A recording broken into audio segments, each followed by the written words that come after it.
sport fans watching around the world, this is the moment you've all been waiting for. Let's get straight into the episode. Yeah, we heading for the sun. Shawty got my high, I ain't tripping for the funds. Yeah, I won't start, I ain't tripping, I'm a stun.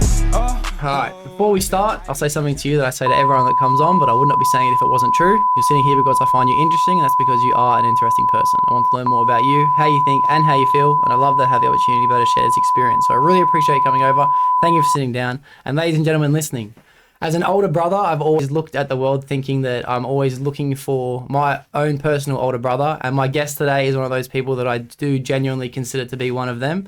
He hasn't just been that for me. He's been a good friend and he's been a good manager. I feel like wherever I go, he will follow me now because it's the second time he has been my manager.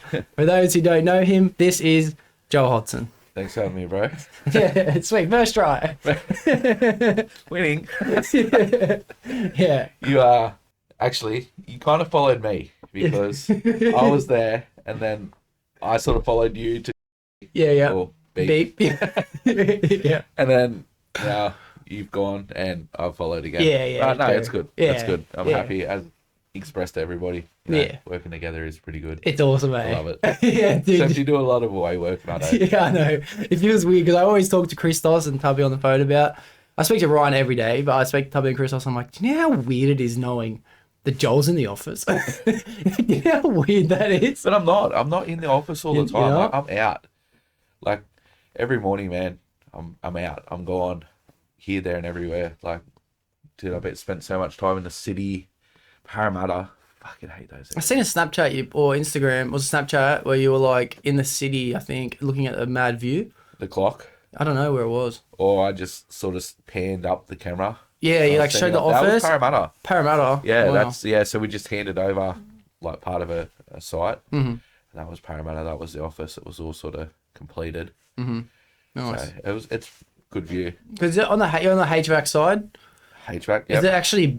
I know nothing about our HVAC side. Dude, HVAC is flat stick. Yeah. I'm not gonna lie. Like I sort of come across with the fridge mentality, like because I've done refrigeration for so long. I sort of come back with that fridge mentality, and it was more or less like, you know, HVAC. It's growing.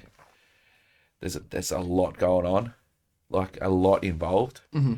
And I was like, oh yeah, it'd be easy. I come in and the boys are talking, you know, some lingo, and I'm like, what the fuck is that? Like a stair press. Yeah. Here I am thinking a stair press might be something that we use to lift shit upstairs, like for riggers, you know. Yeah. But no, it's not. I'm thinking like it's a new bench press at the gym, bro. No, it's elevated legit. stair. It's pressurizing stairwells. Oh yeah. fire escapes. Yeah. I actually did a So because a course on that. yeah, well they shorten it. They're like stair press instead of saying stair pressurization test. They go on stair press, and I'm like, the fuck is that? Google. Oh, that's what it is. Oh yeah, now I'm on board. Yeah. Yeah. I'm with you. I'm with you. Let's get going. Yeah, that's cool. I think stair pressure is actually a mad interesting part of the trade because when I went down to Melbourne, they taught us that because you have to do it in case there's a fire. So, and you actually have to maintain a certain pressure. If it gets too big or too less, you want to avoid smoke getting in there, but you can't have too much so people can't open doors. Exactly right. Yeah. And that's what I found interesting because I was like, you know, they want to keep the stairwells quite clean, like the air clean. So in the event of a fire, people can pass the floor that's on fire and not be affected. Yeah. The smoke won't come into that part. Exactly, yeah. It's Yeah. cool, because like if a smoke alarm goes off in a building, it'll open up an emergency air conditioning vent to send the smoke outside It sucks, past the points of fucking no return, you know what I mean? So it pushes. So we're doing a job up the coast at the moment. I'm doing a job up the coast at the moment for Lakeside. It's Coles. We've got, you know, some makeup air. So air being brought in to the store, pushed through the store, and then sucked out these vents, these smoke exhausts out the front of the store. So pretty much if Coles is on fire or something smoking going on in there, it'll just blow Coles clean. Wow. It's insane. Is it a heaps big fan and shit? Yeah, the fans are massive. Yeah. Yeah. And do we They're like- install them? Yeah, we do. Well, we got, so with HVAC, how we're operating at the moment is we've got all subcontractors to do our work. you know, obviously if you guys are in Sydney, we can utilise you guys, but at the moment, it's pretty much all subbies. So it's just, you know, a few of us in the office. We've got an engineer starting now, which is pretty cool. Well, So he'll take care of a lot of the quoting side of things. So it gives us time to be out on site with the boys, just getting shit done. yeah, mad. Also, I didn't have any immune ones, but I got an energy and a focus. I'm gonna start with an energy. Have they picked you up yet? No, they Are you haven't. sponsored? No, this is what I usually do. I'm like, I've said it like 3 times. I'm gonna read out, you know, like proudly brought to you by fuck it, dude. Honestly. Yeah, that's what I do, bro. I don't even notice until I finish editing it. And I'm like, oh, I might get a sponsor by these guys. well, Remedy. They, Proudly brought to you by Remedy. Fuck it. The immune one is like I've had the immune it's one. Cracker. It's Immune cracker. one's mad. Fuck it. And you know what? Remedy, And energy. focus. We actually would love a sponsor because I do talk about you on the podcast all the time. So I will be sending this clip through. But pretty much every guest I've had in a row has been having a Remedy shot and they've all enjoyed them. So I would appreciate a little bit of an appreciation. Bit of love. Yeah. Bit of love. Yeah. The immune ones, you're sick. Like, dude, the immune one's cracker. Yeah. It's got vitamin D. It's got vitamin B. I think no vitamin C. It's But fucking celery in it. Celery's good for everybody. yeah. Dude, I've started to have these other ones. Sorry, Remedy, but if you're not going to sponsor me, I'm going to have to talk some good about other brands too. But I had these other ones called a Focus Shot. It's not this brand. And it's just ginger, lemongrass, fucking celery, a bunch of other different things. A bunch of other vegetables that I've never heard of because I don't eat vegetables. Right? But I drank it and I felt alive, bro. Yeah. Yeah. It's better than a Red Bull. Yeah. Better than a Red Bull. Yeah. Nice. All right. How I want to start is, let's start with how you first got into the trade. And just for everyone who doesn't know, I'm in the trade of refrigeration. So is Joel. Yep. I'm pretty sure everyone would know that already. But how did it all start and when? Well, we've all got the same jumpers, so I mean, same vest. Yeah. I was 15 years old. Fuck, that would have been like 50 years ago, eh? Oh, fuck, close to it. It's 34 now. Shit. 34? Shit. Fuck. I was 15 Pushing on, dude. and I was just like, school. I had more interest in being in the shops than at school. Yeah. Clearly eating. Yeah. I got busted jigging all the time. I remember my mum caught me up in the shops, like in MacArthur Square for people that aren't from the area. But she called me there and she's like, "What are you doing?" And I was with 2 of my mates and we're like, "Oh, we have sport." And she's like, "No, you don't. Sport's not today." We're like, "No, we got sport today." She's like, "No, go back to school." It's like, So I'm guessing it was public school? yeah, public school. Then my parents sort of said, actually, no, I think that was like year 7 or year 8, that was. After that, they're like, "You're out, you're going to a private school." Yeah. I was like, shit. Fucking did exactly the same thing. Yeah. Yeah. So they took me to a private school and the driveway, like at the school I went to, was like a kilometre long. Do you know how many times I legged down that driveway, jumped on the first bus? I was fucking out of there. I was not there. I remember they come down with a car and they're like, "Get in the car, we're going to take you back to school." I was like, "Fuck no, I'm not getting in that car, dude. I'm out." It was always the private school teachers and shit, eh? Yeah. And I was like, "No, I'm not staying, I'm gone." I remember a couple of the boys used to jump fences and catch a bus like on the other side of the road. But for me, that wasn't an option. It was just fucking... I was just like, "No, you know what? Death Valley, bro. I'm fucking straight up. I'm down that, down that kilometre driveway and I'm out." Yeah. So my parents they knew I didn't want to be at school. And they're like, "So what do you want to do with your life?" And I was like, "I'm going to be a brickie." Oh, I remember this Bricky I'd be a story, bro. brickie. I like this story. My uncle was a brickie. My other uncle was a brickie. And I was just like, "I'm going to be a brickie." Because I enjoyed going to work with them. Like, mind you, the walls I built when I was a kid, they were dick. Like, they were on the piss so bad.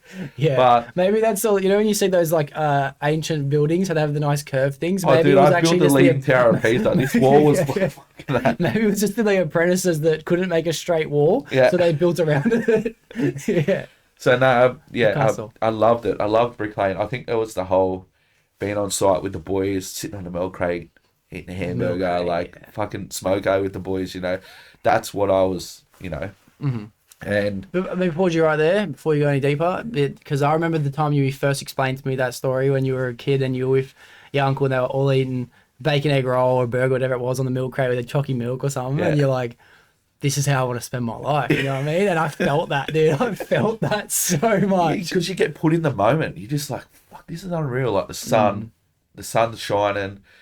Like I knew I'd have rain days. Like I was keen as. Yeah. Like I was excited for it. Yeah, because it's so much different than school too. Because like you feel like, I remember that exact moment too, being a kid, because you feel like this is what's actually out there. You know what I mean? It's not stuck between walls being told what to do by teachers, learning shit you don't want to learn about. Yeah. This is like actually being out there, making money, you know, utilizing my body as a man. Yeah, that, and it's just like, you know, at the end of like, I didn't want to be at school. I don't know. It was just, to me, it was just, you know, I wanted to earn money. I wanted to work. I wanted to work hard. And I've worked hard my whole life.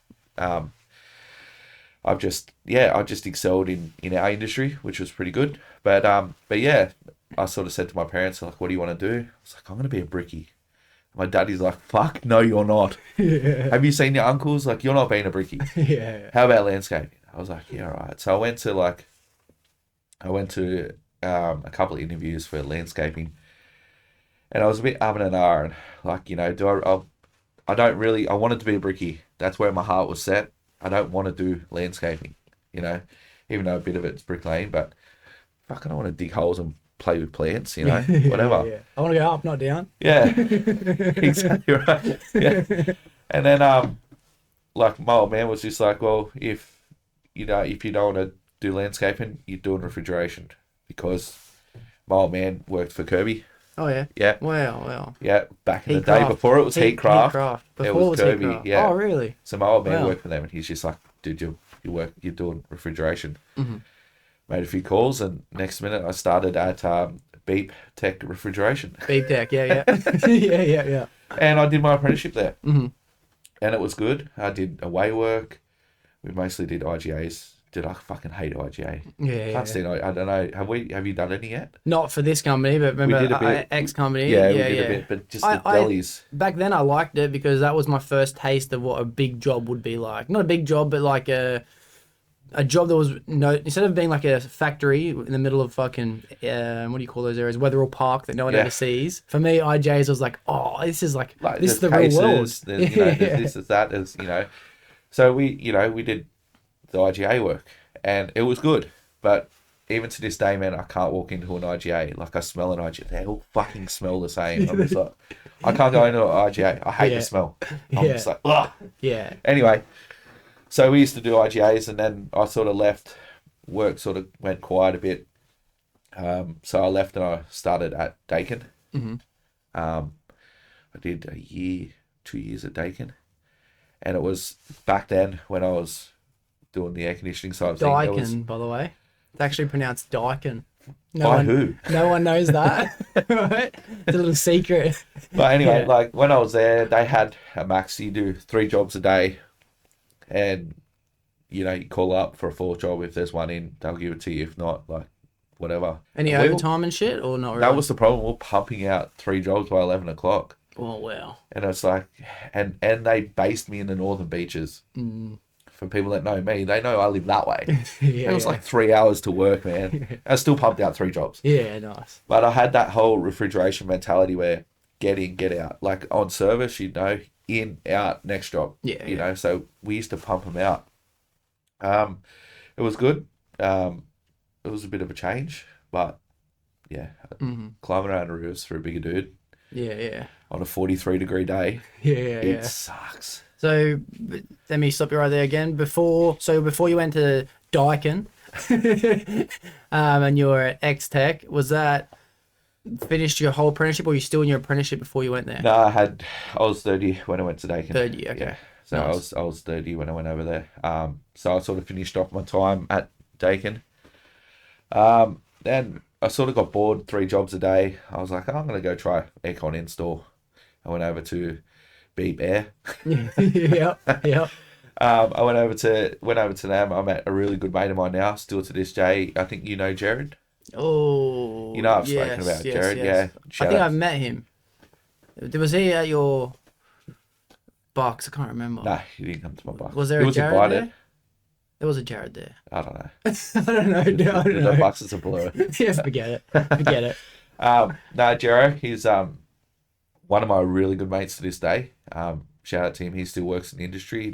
He works for, oh yeah, what's the name of his company? Yeah. Um, Not trashing, so. Echo. Oh, yeah. Echo. He works for Echo. He's with another one of our mates that we work together. So we work together at an aircon mob installing, and that's where I hated climbing around roofs. I was just like, service is better, but it's slow. I don't want to climb around your roofs, especially people's houses. Like, Yeah. I think you remember the story. Yeah. I told you where like the exhaust fan comes on, and all the boys just they all rush around the roof to get to the fan. Yeah. Yeah, no, I was like, nah, it's not for me. Wait, dude, I know a guy. I'll tell you his name now.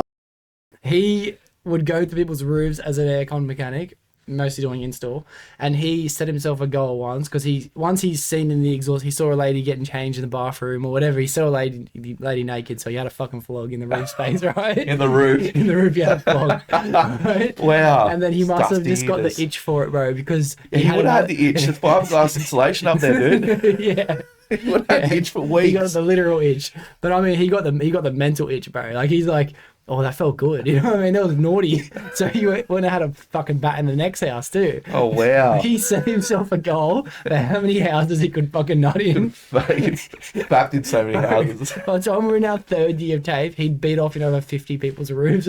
What? The fuck? Yeah. What a freak, eh? What a freak. Well, I You'd don't- never expect it. You'd never expect it from this guy. Sitting there flogging off. Yeah. It's like, what's that noise? Fuck, that possum's back again. No, it's just old mate up in the roof just jerking off. Yeah.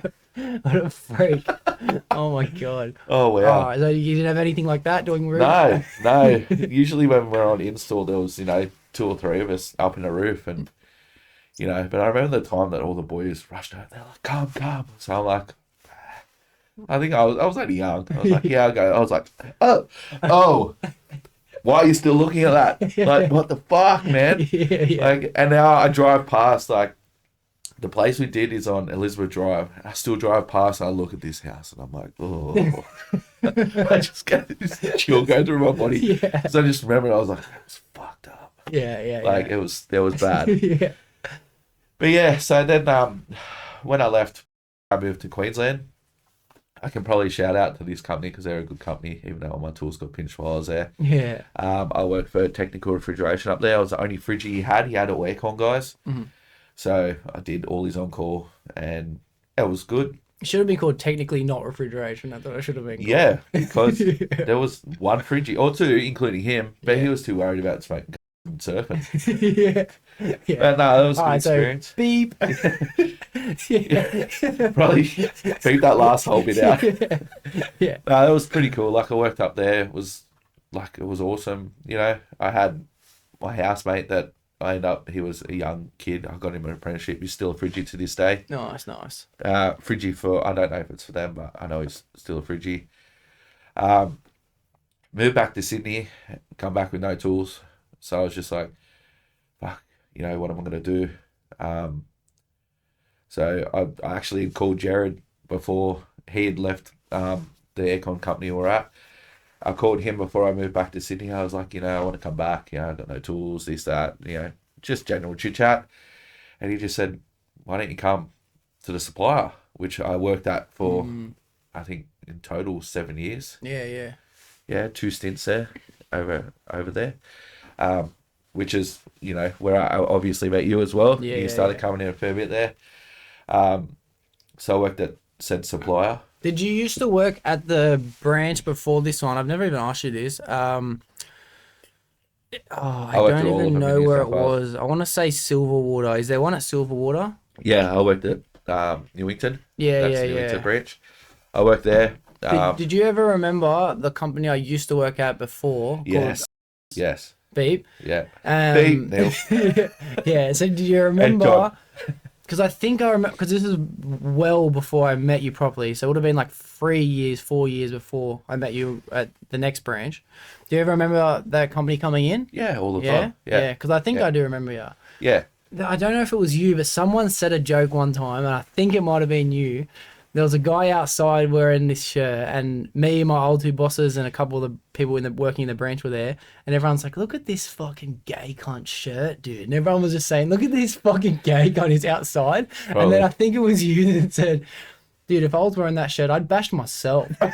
Yes, I think I do remember that. I yeah. forgot that. That was so funny. So that branch there was the branch with windows. Yeah. And like all the time people would walk past. It was just making fun. Like I remember one time we were there.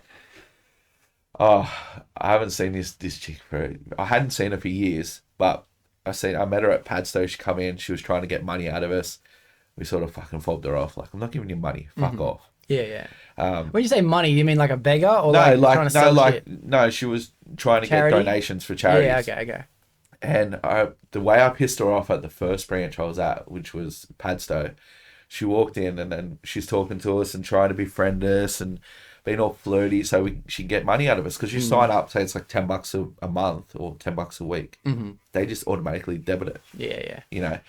But anyway, I was like, fuck off. Like, I'm not signing up to it. The way I pissed her off was she looked like Ronda Rousey. I was like, you're a chunkier version of Ronda Rousey. Bang, pissed off, fucking out the door. She's gone. I was like, yes. Yes. And I was at Newington one day and she walked in the door and I was like, remember me? And she's like, yeah. And she's I've like, been training, motherfucker. She's like, yeah, you were at the other place, weren't you? I was like, I was, Rhonda. And she just like fucking went red. Like she wanted to fight me. I was like, you got to take it outside. Sorry, see ya. I'm not interested. It's fucking so good if she actually started going MMA, bro. And she beat your ass. If she had a jump they count, I would have fucking legged her. But she was like a dead set. Her face was Ronda Rousey. Yeah, okay. But her body wasn't. Yeah. Like she was not Ronda Rousey in fucking The Fast and the Furious at all. Yeah. But like Ronda Roundy in sweatpants. Yeah, Ronda Roundy in sweatpants. Yeah. But yeah, then obviously while I was at New Tech, I met the owner of our company, David. So we did our time together. And Daz, who works for us still. I was going to ask that. Yeah, Daz. So you all did your time together? We all did our time together. Wow. Westy was a bit more on the tradesman side of things when I started. 'Cause I think him and Daz went up in their apprenticeship together. Is that true? No, Daz and I did. Daz and you did? Yeah, Daz and I did. That's why I've been confused. Yeah. So Westy was more of our senior.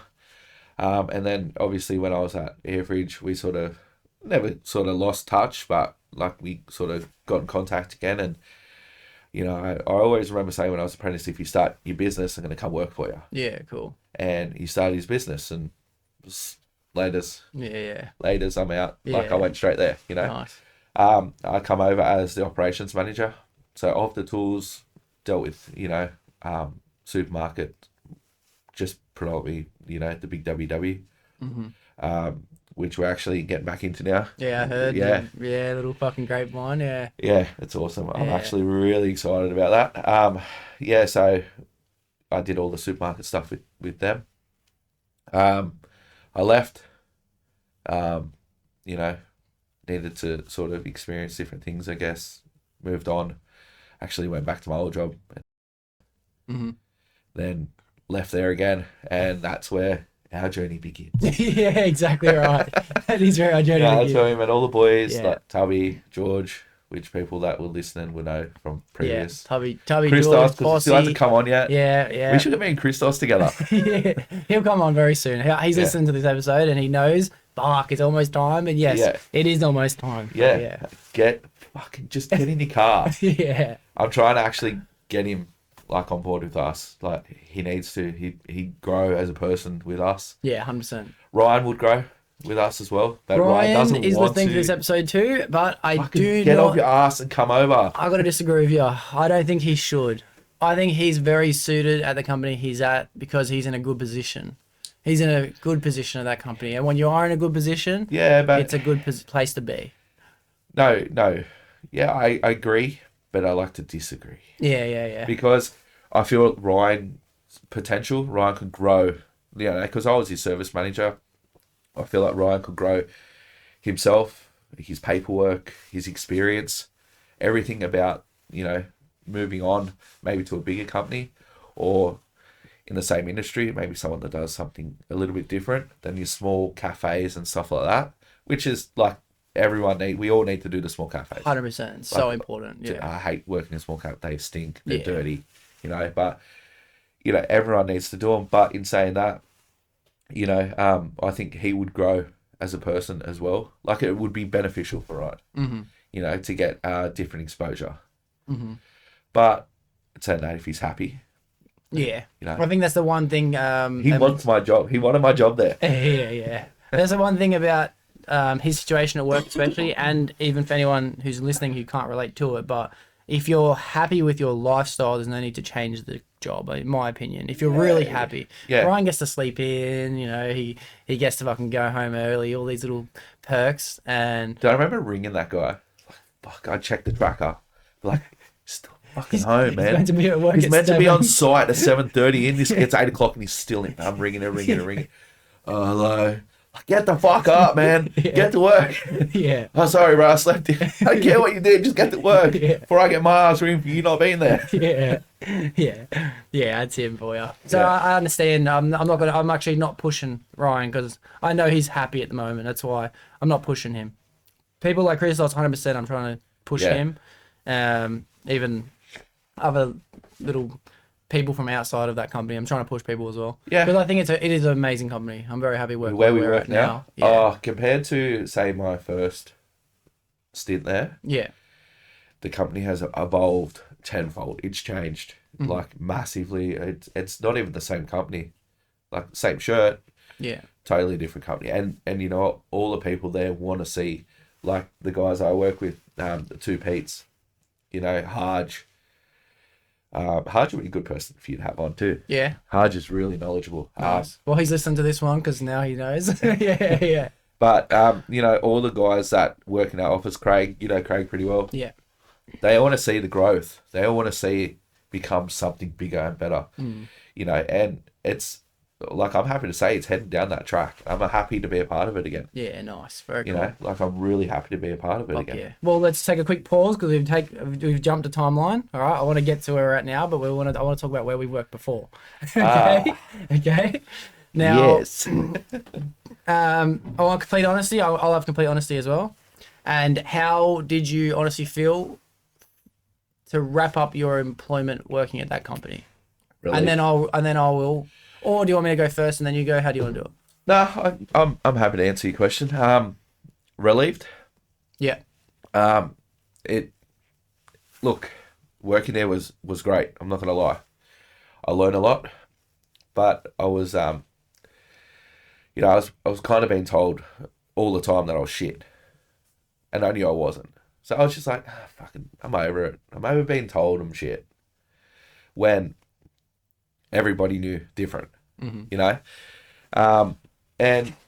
like working there, we had some really great times, but there was this one person in particular that really just did it for me, and it wasn't the owners. And I think you know who I'm talking about. Yeah. They fucking no longer in the NSW. But now everyone knows who I'm talking about, especially everyone who works there. And you know they're listening to. Yeah, well, I don't give a fuck. Call me, you've got my number. Yeah, no, I know what you're saying. Yeah, it was just really hard work relationships. So that's a good way to put it. Hard work relationships. Yeah. That's actually a really good. I've never thought about that. Yeah, before. And because of that, that's why I had to leave. But look, like I'm thankful for my time there. Because without working there, I wouldn't have met you guys. I wouldn't become close with you guys. I had a lot of managing experience before I went there. But yeah, it was just different type of managing there. But it was good. I learned a lot. I got to take a lot away from it, so I'm thankful for that. I have no beef with Jimmy.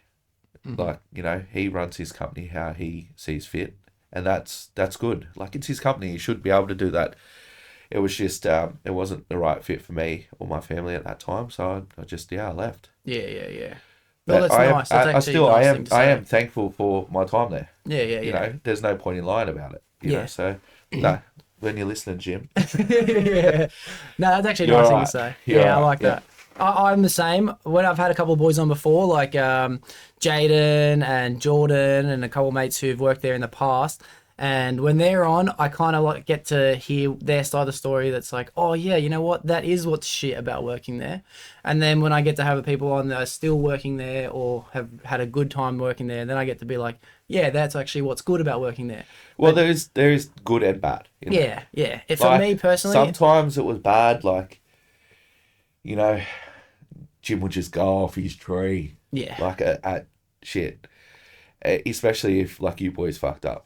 Yeah. Like Doxy, like remember that time I rang you? I'm like, dude, get the fuck back there, because whatever you've done. I don't remember this. It was a happened, job out to be honest, at because Penrith. it happened every day. No, it wasn't every day.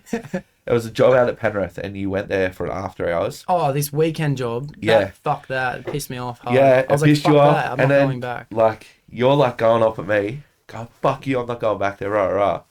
I'm like, bro, I'm the middleman. Yeah. I'm like, it was my weekend too. I'm like, last thing I want to do is be on the phone to you and Jim, like telling you that you need to go back to the fucking job, and Jim going, what the fuck's he done? Yeah. You know, like there was that was shit.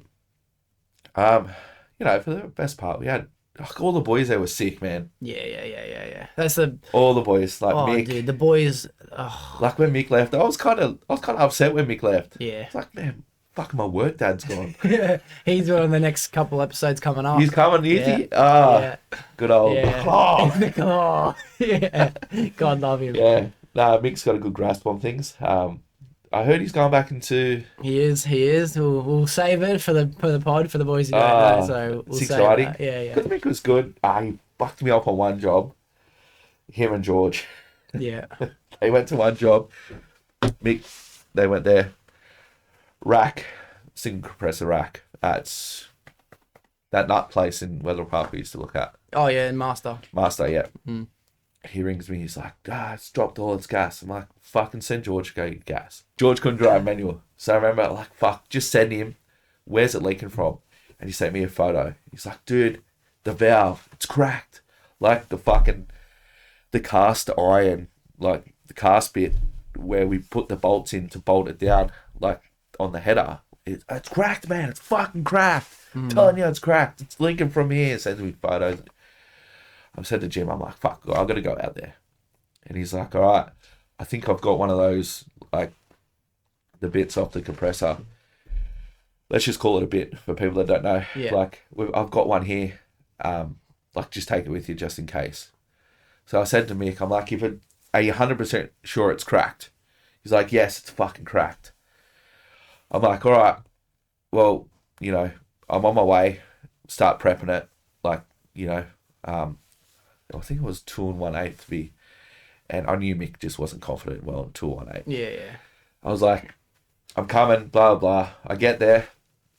I said, all right, let's go. Show me where it's leaking from. He shows me, and it did look like it was cracked. Mm-hmm. I kept this thing in my office as a fucking trophy, Mick's trophy. I had a section of Mick's fuck-ups. Yeah. I had a section for all fuck-ups. Yeah. I had this thing sitting on my desk for ages. I said, all right, Mick, let's go. Like, you know, start. I'm going to go talk to the customer and let him know it's going to be online. George, go get the gas, blah, blah, blah.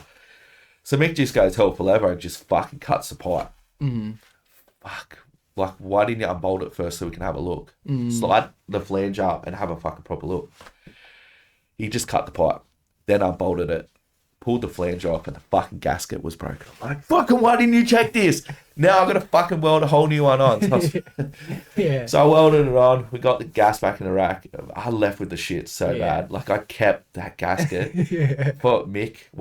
I think Jim still has that gasket. Like, that gasket has got your name on it. Yeah. Feel free to go collect it. Yeah.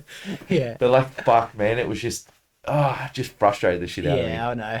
But I mean, that's the harder part about management. Oh, but hang on, let me stop. I can see we're going down a tangent. I gotta pause every now and then and rewind, all right? And that's my entire employment there, to be honest, was fun. I genuinely loved every single minute I worked at that company.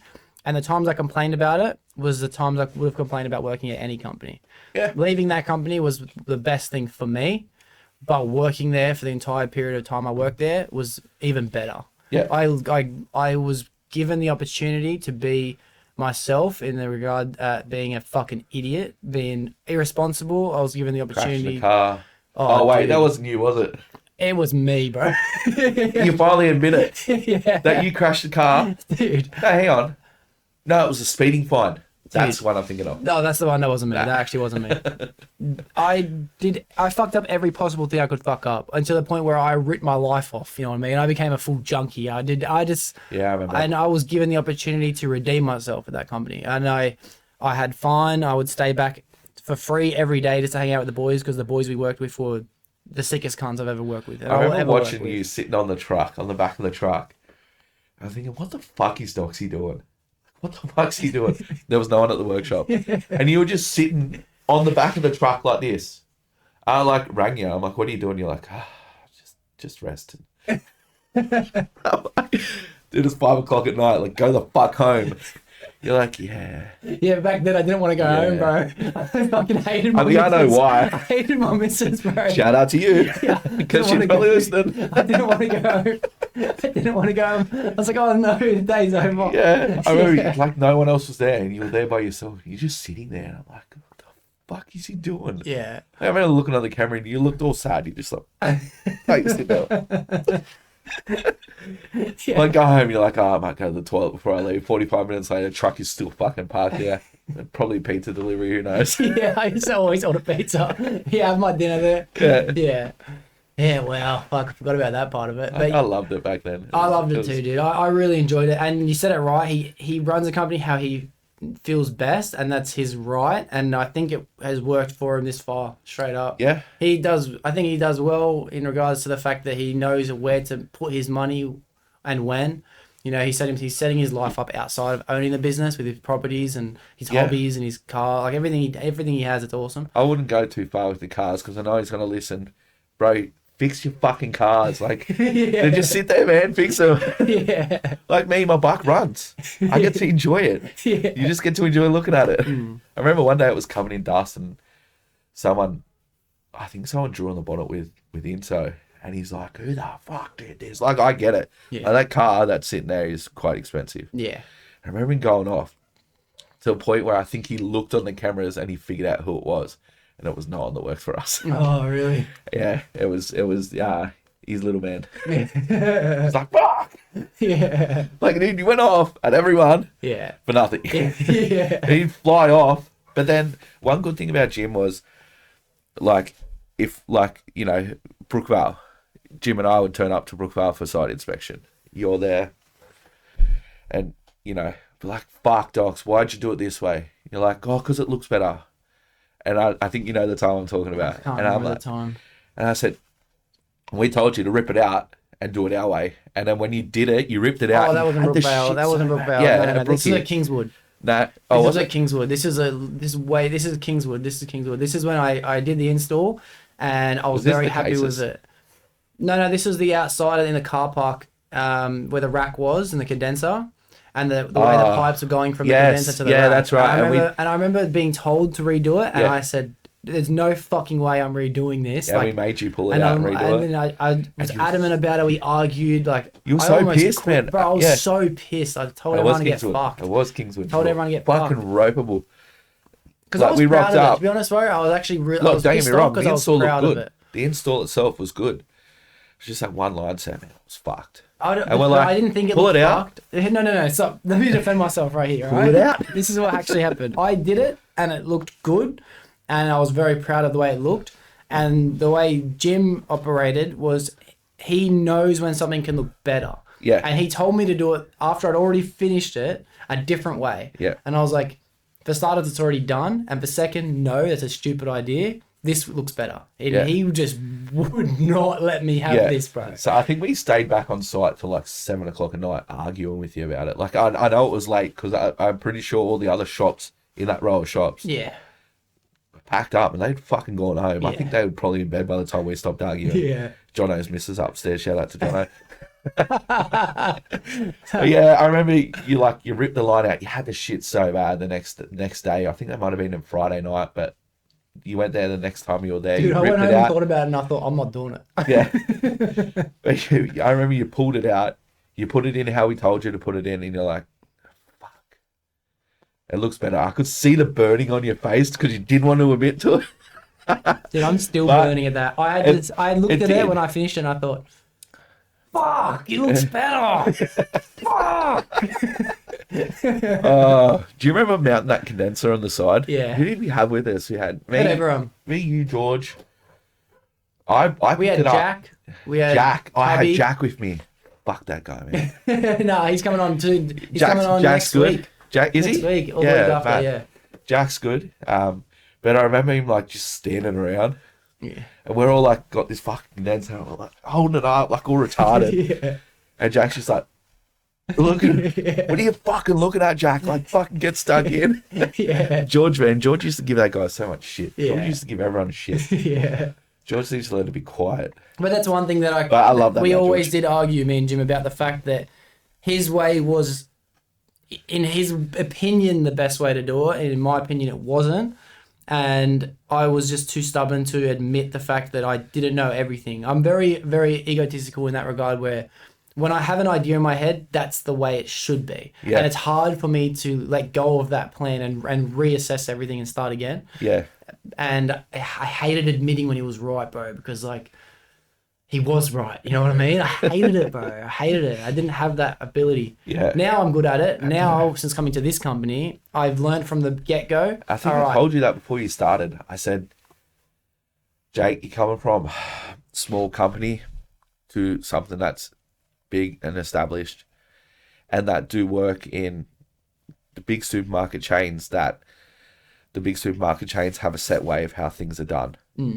Like gloves and glasses. Yeah. You carry gloves on you at all times. I got gloves in my car and I'm one of the managers. Yeah. Fuck, dude. Why do I need it? Gloves, glasses, hard hat, work shirt, long Yeah. pants, everything, bro. Yeah, Boots, boots. like, Yeah, everything. And another thing like presentation, like everyone comes neatly dressed. Yeah. You know? But like, not saying people didn't do that, but like, you know, I remember I used to not rock up even- in jeans the and a boys work who shirt. work there won't understand. Yeah, They don't understand. I used to rock up in jeans and a work shirt. Jim's like, "Where's your King G's?" I'm like, "Bro, I'm in the office. Yeah. Why do I need Yeah. King G's for?" Yeah. Well, But- to be fair, like the reason why I clashed so much and why it was easy for me to change my mindset is because I never had a tradesman for my entire apprenticeship. For my first year working at my first company, the two owners of the business and me, the whole business was basically getting started. So it was 50% of the days were meetings and like organization. Yep. The other 50% was a quick little touch-up job. But I was so early on and there was so much going on that I was a tool fetcher. That's all I was doing, running and getting tools. Pretty much anyone is as a first year. Yeah, not complaining. Like That's your how it brother. should be. Sorry, your brother would probably know that now. Yeah, that's how it should be. Not complaining about it, but I'm just stating the fact that I didn't get to do anything for myself. And then I came straight to the last company where we worked at. Yeah. And I was given the opportunity to go out on my own, and I never ever had anyone above me for the entire period. See, one thing about Jim is he tells people how to fix it. If I could give him any piece of advice, let them fix it themselves. Let them fuck it up, so they learn. Yeah, yeah, But I understand where he's coming from. Of like, we don't have time or the money for all the little fuck ups, and that's one thing I tried to drill into the boys' heads was like, even your paperwork. Paperwork is so important. It's so key because you get people in the office, you know, like our admin girls, or the bookkeeper. They don't know what parts are. They don't know what parts cost. They just go invoice done. Like, get the money in, and you know, countless times like we might pay $50 for one item, but our sell cost on that item is $150, and the boys would leave it off. And I'd say it to like the boys all the time, like, who's going to pay for it then? And they're like, oh, not me, not me. Well, you should, because you've given stuff away for free. So how about you buy an office because you gave it away? yeah. You know, we never did charge the boys, actually, no, but it was just trying to get it through everybody's head, like, things cost money. Yeah, well, in the know. paperwork and organisation side of the trade, there's a lot to learn, and that's on top of the fundamentals of knowing how to fix shit and install shit. There's And a lot to refrigeration learn. changes fucking near daily. It's incredible the amount of shit you have to wrap your head around inside the industry. But like when it came to, say, an install, which was what I enjoyed doing more than service, I never had someone to hold my hand and be like, this is how you have to do it. This is a neater way. This is a faster way. I always had to, and I loved the ability to be able to figure it out on my own and what I think would work best. But then the boss would come through and be like, why'd you do it like this? You should have done it like this. But So it was too late. What helped was like the brookie job we did together. The last one we probably worked on together, actually. How I sort of had it drawn up. I had a plan, even though it wasn't like to scale, whatever. We didn't really have draftsmen, but I drawn up a plan myself. It took me ages, but I had markups for pipe work and electrical and this and that. And that job, like, if we could insert pictures now, like that pipe work was neat. Yeah. That cable run, that like up and over that we did, with Jono, that was unreal, man. Yeah. Like the end result of the job, it looked good. It was cracker. Yeah. But it was always, but And just so you know, I didn't actually get to do that. I left before that. So no, I left before I finished as well. But to the point where we had it, like, were you there when we put the rack in? No. Okay, well, at the point where we had the racks put in, units were in, mounted, everything, like I left at that point. But it looked good. And I felt like I had succeeded because it come from paper to the end result, you know. The boys started up after we left. I haven't heard of any issues. But yeah, it was good. Yeah. It was really good. But see, that would have been awesome for me to have someone like you with me the entire time I learnt my apprenticeship and early tradesman. But then it wasn't until I came to this company now where it's like there is people with me all the time who have 20 years experience.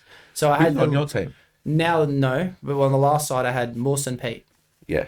And we have Al, and we have all these other boys that I can learn. Alex is very good for making things look neat. Over. Yeah, He's legend. I love Alex. He's like he's an old school guard. Yeah, he's a legend.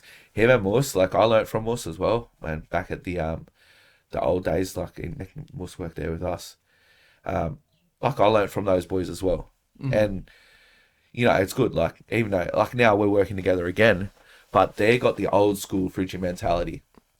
That old school mentality is going to be lost soon. Yeah. Well, it has a chance of fleeing, but it has a chance of redemption as well. Well, if you get young guys like your brother to come up underneath these guys, like Alex and Morse and Al, before he works with, say, on your team, so he can sort of get a taste of the old school way, how you do things, and then he can sort of create his own, like how he will, as he becomes a tradesman, how he will work, Yeah. But like people, even like Daz, like I remember my first night, man, Taramara IGA, my first ever job. We were putting in I think it was a dairy case we were putting in. And like, fuck bro, I had no idea. Like, I knew what the tools were. I had basic understanding of tools, like, because I used to fix my push bike when I was a kid. But, like, I remember, I've dropped my shifter at the back of the case. I remember who it was too. It was fucking Brownie. Yeah. Motherfucker. Brownie's like, I dropped my shifter at the back of the case. Like, lean under there, digger. They used to call all of us digger. Lean under there, digger, and grab it for us. It's a great nickname. Yeah, and we worked for a Greek guy as well. Digger. The Greek guy we worked for, he was a hard ass, man. He was a fucking hard ass. But I appreciate him being a hard ass, and Jimmy knows him as well. Jimmy knows him really well. But like, I appreciate him being a hard ass. But I remember leaning under, like trying to feel around for this fucking shifter, and the case was just on the dollies. So you've got 150, 200 mil underneath, feeling around, and they just pushed all the rubbish off the top of the case into the concrete dust. Welcome to a fucking refrigeration, digger. Yeah. But and then I went down to Wagga Wagga. It was just like unreal. Yeah. I learned underneath the old school guys. Yeah. So I had the old school mentality. Yeah. Like, whereas like apprentices, you don't have fucking rights.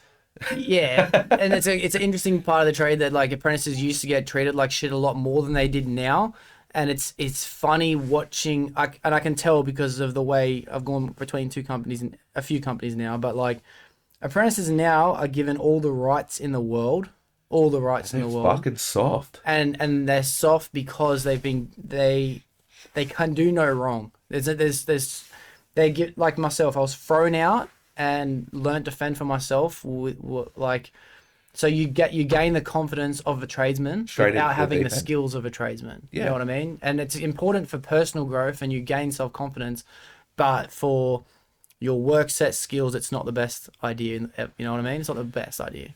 No, it's not. But you're right. Like, it makes you, like, man, living away from home.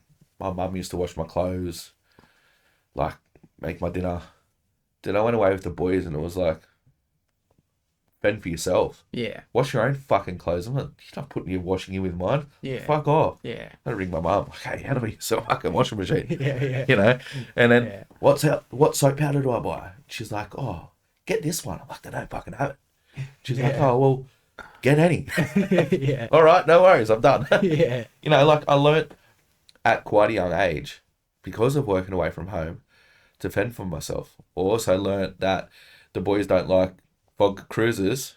Stop being a pussy at the age of 16 and drink a fucking beer. Yeah. So, like, it was, man, my whole experience coming up from working back then to now, like, I'm so grateful I had that experience I've got. And the experience I have, the boys coming through now, like the first and second years, they won't have that. Nah.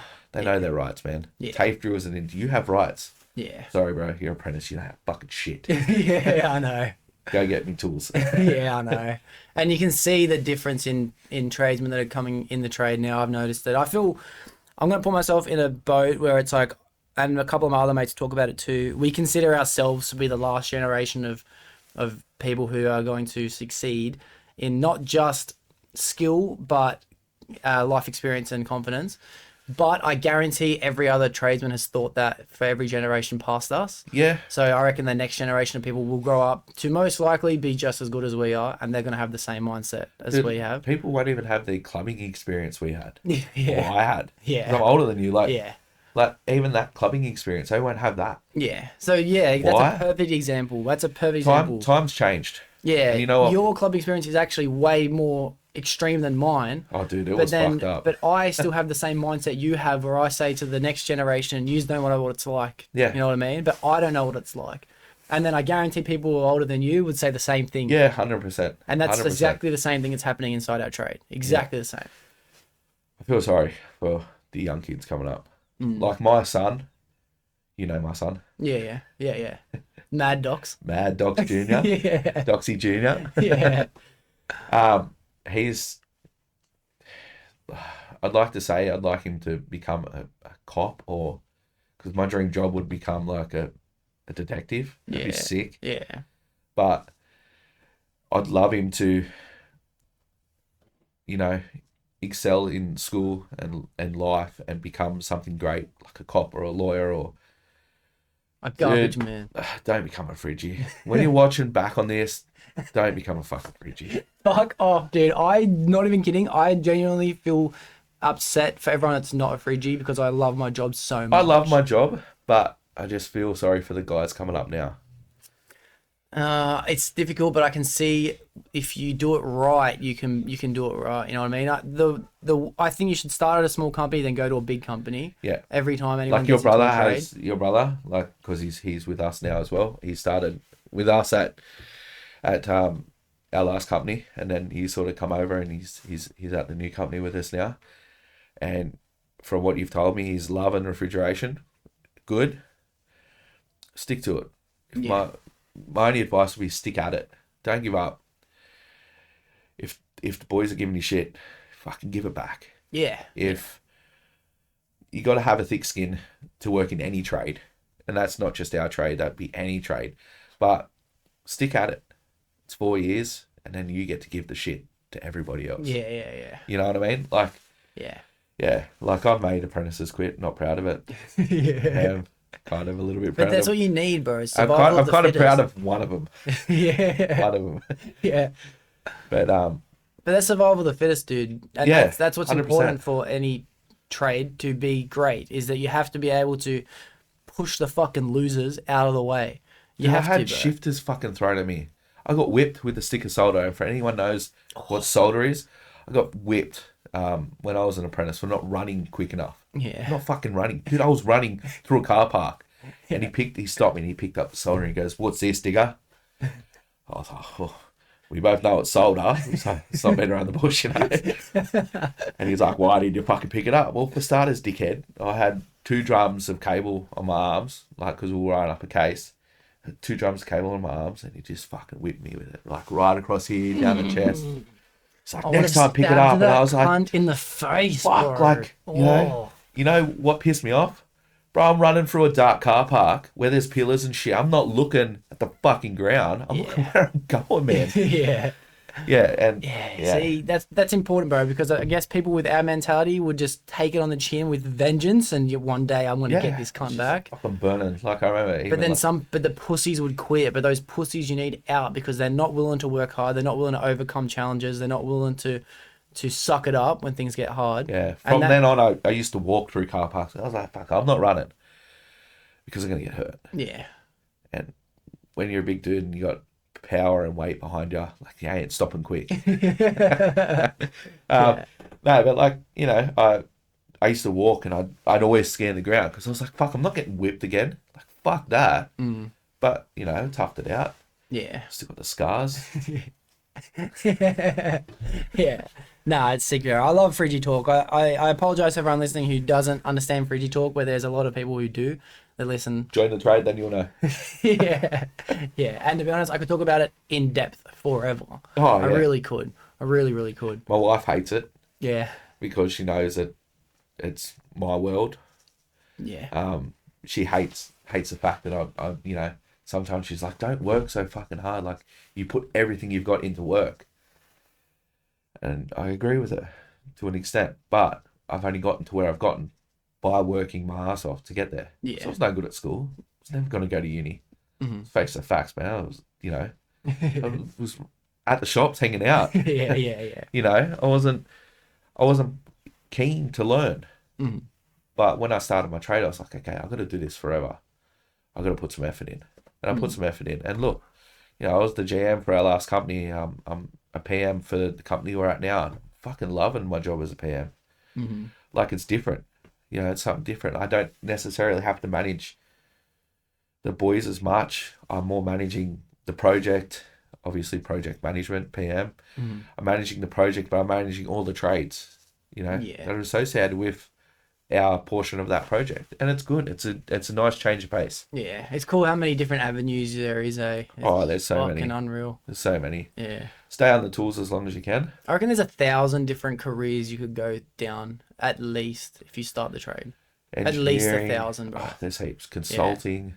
Think about just GM, PM, OM. Like, there's so many different things just inside one office. Think about how many management teams, how many people in the office we have just in our company. Oh, dude. But without that, without having us guys up there being trade-based and knowing what needs to happen, like, the jobs just wouldn't get done. Yeah. Nothing would get done. Yeah, you got electrical, and just inside the electrical, you got controlling, you got high voltage, low voltage, you've got engineering, data, you've got so many different factors of just that. And then deeper, you got domestic, industrial, commercial, 100,000 voltage. You got a million different avenues. But then inside mechanical, you've got rebuilding of comps, you've got rewiring of motors, you've got engineering, you've got then you've got outside of that, you've got install techs, service techs, maintenance techs, you got chillers, you got refrigeration, air conditioning. Dude, the list just keeps going. Oh, dude, it's unlimited.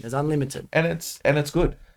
It's good. Like, if you want to change, like me, you know, when I left our last company, I just needed to clear my head for a bit. I had a bit of a change for a couple of months, and I was like, bang, I've got to get back to it. Yeah. Like, I woke up one day and I said to my wife, I'm like, you know, my wife, I said to Corinne, I'm like, it's time I go back now. And she's like, okay. Yeah. And I had no interest in going. I don't have any interest in being on the tools now because I've been off the tools for quite a while. But that doesn't mean that I have lost my touch. You know how many countless times I just come out on site and just, like, I taught you how to push cases. Yeah, you know, you were like in there setting legs, like measuring the ground and measuring the laser height off the wall. Fuck, what are you doing, bro? Yeah, I didn't know what I was doing, bro. Yeah. I was learning. But you come in there and you put the first case in, you had it like level and plumb. It was good. And you're putting the second one in and you're like, it's not fucking working. I'm like, do it this way. And I think we got that lineup done in like 2 or 3 hours. Yeah. It's just, I've been there, I've done it. I had to learn, then you learn, and now I guarantee you can push cases in quicker than what I could. Oh, dude, especially working with the boys I'm working at now. Now my entire mindset is student. Bro. I'm student. Pete, are you? No, at the moment I'm with Greg. Me and Greg is just the two of us. But Yeah. before I was with Mus and Pete. Oh, okay. So student was my entire mindset. So whenever I saw them stop, what are you thinking about? What are you thinking about? And now I've gone to a stage now where every single day I'll journal the entire day just for work. One of my journals is just refrigeration. So I'll journal things like, oh, it's good to know, take a 13 mil with you in case it's actually a 14 mil. It's usually a 14, but take a 13. Start with the back left-hand corner, put a bit of Unistrut underneath it in case the floor's higher at this point. Like, I'll journal every single thing because I'm actually experiencing what it's like to learn with 100% education. You know what I mean? Every single minute and the guys on site. that you're working with are, they're just purely supermarket fridge install. And Yeah. they live and they fucking breathe it. Like the night shift, dude. But when it comes to things like service, I know I'm better off at finding faults than the boys I'm working at now. Electrical, I'm 100% better at finding faults. They would because I've had that experience. Yeah, you've had that exposure. And that makes you who you are. You know what I mean? Like, and you know, it's good. But the install side of things, that's just it's a total different world, eh? It's compared to service, supermarket install. Dude, it's those guys are fucking over here, man. Yeah. They're on a pedestal, like Moose, you know, Alex. They're like fucking. Yeah. They know. Well, that's where the money is too, bro. That's where the money is. Yeah. That's what I've learned. Yeah. Yeah. And it's like, it's fucking sick. But I tell you what, I do want to steer away from Fridgy talk because, as I said, we could talk about it for the entire pod. Right? Sorry. One thing that I do want to pick your brain about is I don't have many people around me who are in a similar situation as you, and that's father. I only have a couple people around me who have just started to have babies now. Yeah. So I'm curious as to how old were you when you had your first kid? Harper's 10. I'm 34, 24. She was born when I was 24. She is a demon. Yeah. You've met Harper before. Yeah. She's a great kid. She absolutely. I can't say anything bad about her. She's just full on all the time. She's just a character. She's now 10 next month. Makes you feel old. Like, I still remember her 5th birthday party. You know? It feels like it was yesterday. Yeah. She's 10 next month, complaining because we haven't moved into our new house yet, that she can't have a party. I'll show you this bit, bub. You can have your party when we move in. Yeah, nice. She's full of beans. She's a character. She's a girl, and the part that I'm struggling with at the moment is has she chosen to be a girl, or is that Oh, something no. She can do whatever she wants. Like, let's not have that gender shit in Sorry, here. I had to join that in. My kid's a girl. But Harper, she's at that preteen. I'm not coping with that preteen. Yeah. Like, she just wants to hang out in a room, talk to her friends. Like, I want my little girl back, but I gotta get through my thick head that she's grown up. Yeah. She's a fucking brainiac, man. That kid is smart. Like, she did this nap plan shit for school. I don't remember doing it. We probably did it. I remember doing it. Yeah. She did this nap plan shit, and the school average was like band 5. Harper was band 6 for fucking everything. Wow. Dude, I opened it up and I'm looking at it and I'm like, hang on. Dude, my daughter is Sheldon. Like, she's fucking super smart, and I'm proud of that. Yeah, dude, I couldn't have spelt Naplan when I was that age, bro. I couldn't have spelled it. No, dude, that reminds me of being. Oh, let me stop. I was in year 5 once, and a kid was sitting next to me in class, and he goes, "Dude, how do you spell is?" And I'm like, "Is, like that is?" And he's like, "Yeah, is. How do you spell is?" And I'm like, "I-S, you fucking spastic." And he's like, "Oh, are you sure? Isn't it with a Z?" And then I'm like, did you tell him to sound it out? Then I went, Is. fuck. Is it with a C? I was listening to this I'm TikToker. so retarded, bro. I was listening to this TikToker and he was going on about like though, like the TH makes the like different sounds. Yeah. And he was just like, but if you take it away, and I can't remember the whole thing, man. If I Yeah, find the video, I'll send it to you. About though, through. and Yeah, all that guy. Yeah. And I was just like, you fucked my head, bro. Yeah. Dude, shout out to Bossy. I know you're listening to this. I remember being in year 6 and Bossy had to write fish. Right, and he wrote FICH. Fish. And then in that same year he wrote Jake. JAEK. Yeah. So Ryan's paperwork hasn't changed. No. Dude, I remember being in year 3 and he misspelt Fossey. His last name. How do you spell that? How do I spell it again? Oh Fuck, my I God, don't even have my that was license so on me funny. to remember. It was so funny. But yeah, my daughter Harper, my oldest, she's super smart, man. I'm so proud of where she is. I'm proud of who she's becoming. I just want her to push and to strive to be better than what I am. Mm-hmm. And like my wife has worked her absolute guts out to get where she is in life. And like, I'm so proud of Corinne for where she's come and where she's going. Even now, she's going back into her old career and she's going back into the management side of things again. And I remember how far she excelled last time before she left. She only left to have the kids. Mm-hmm. So, like, it's not like she left because she had the shits, but like how quickly she was excelling in it. I'm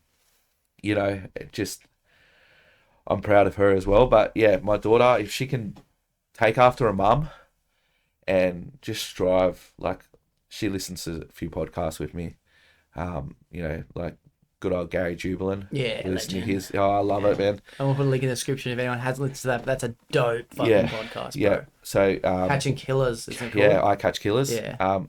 She listens to that and she's intrigued about it. I'm like, Harper, become a cop. Yeah. Become a police officer, and then you could fulfill my dreams. Mm-hmm. Like she's going places. That kid, like, watch his space. She's going to be the fucking next prime minister. Like, Yeah. when she grows up a bit, obviously. Yeah, she's yeah. only 10, but she will be known throughout whatever industry she takes, and she will strive in whatever industry she picks, and I'm proud of that.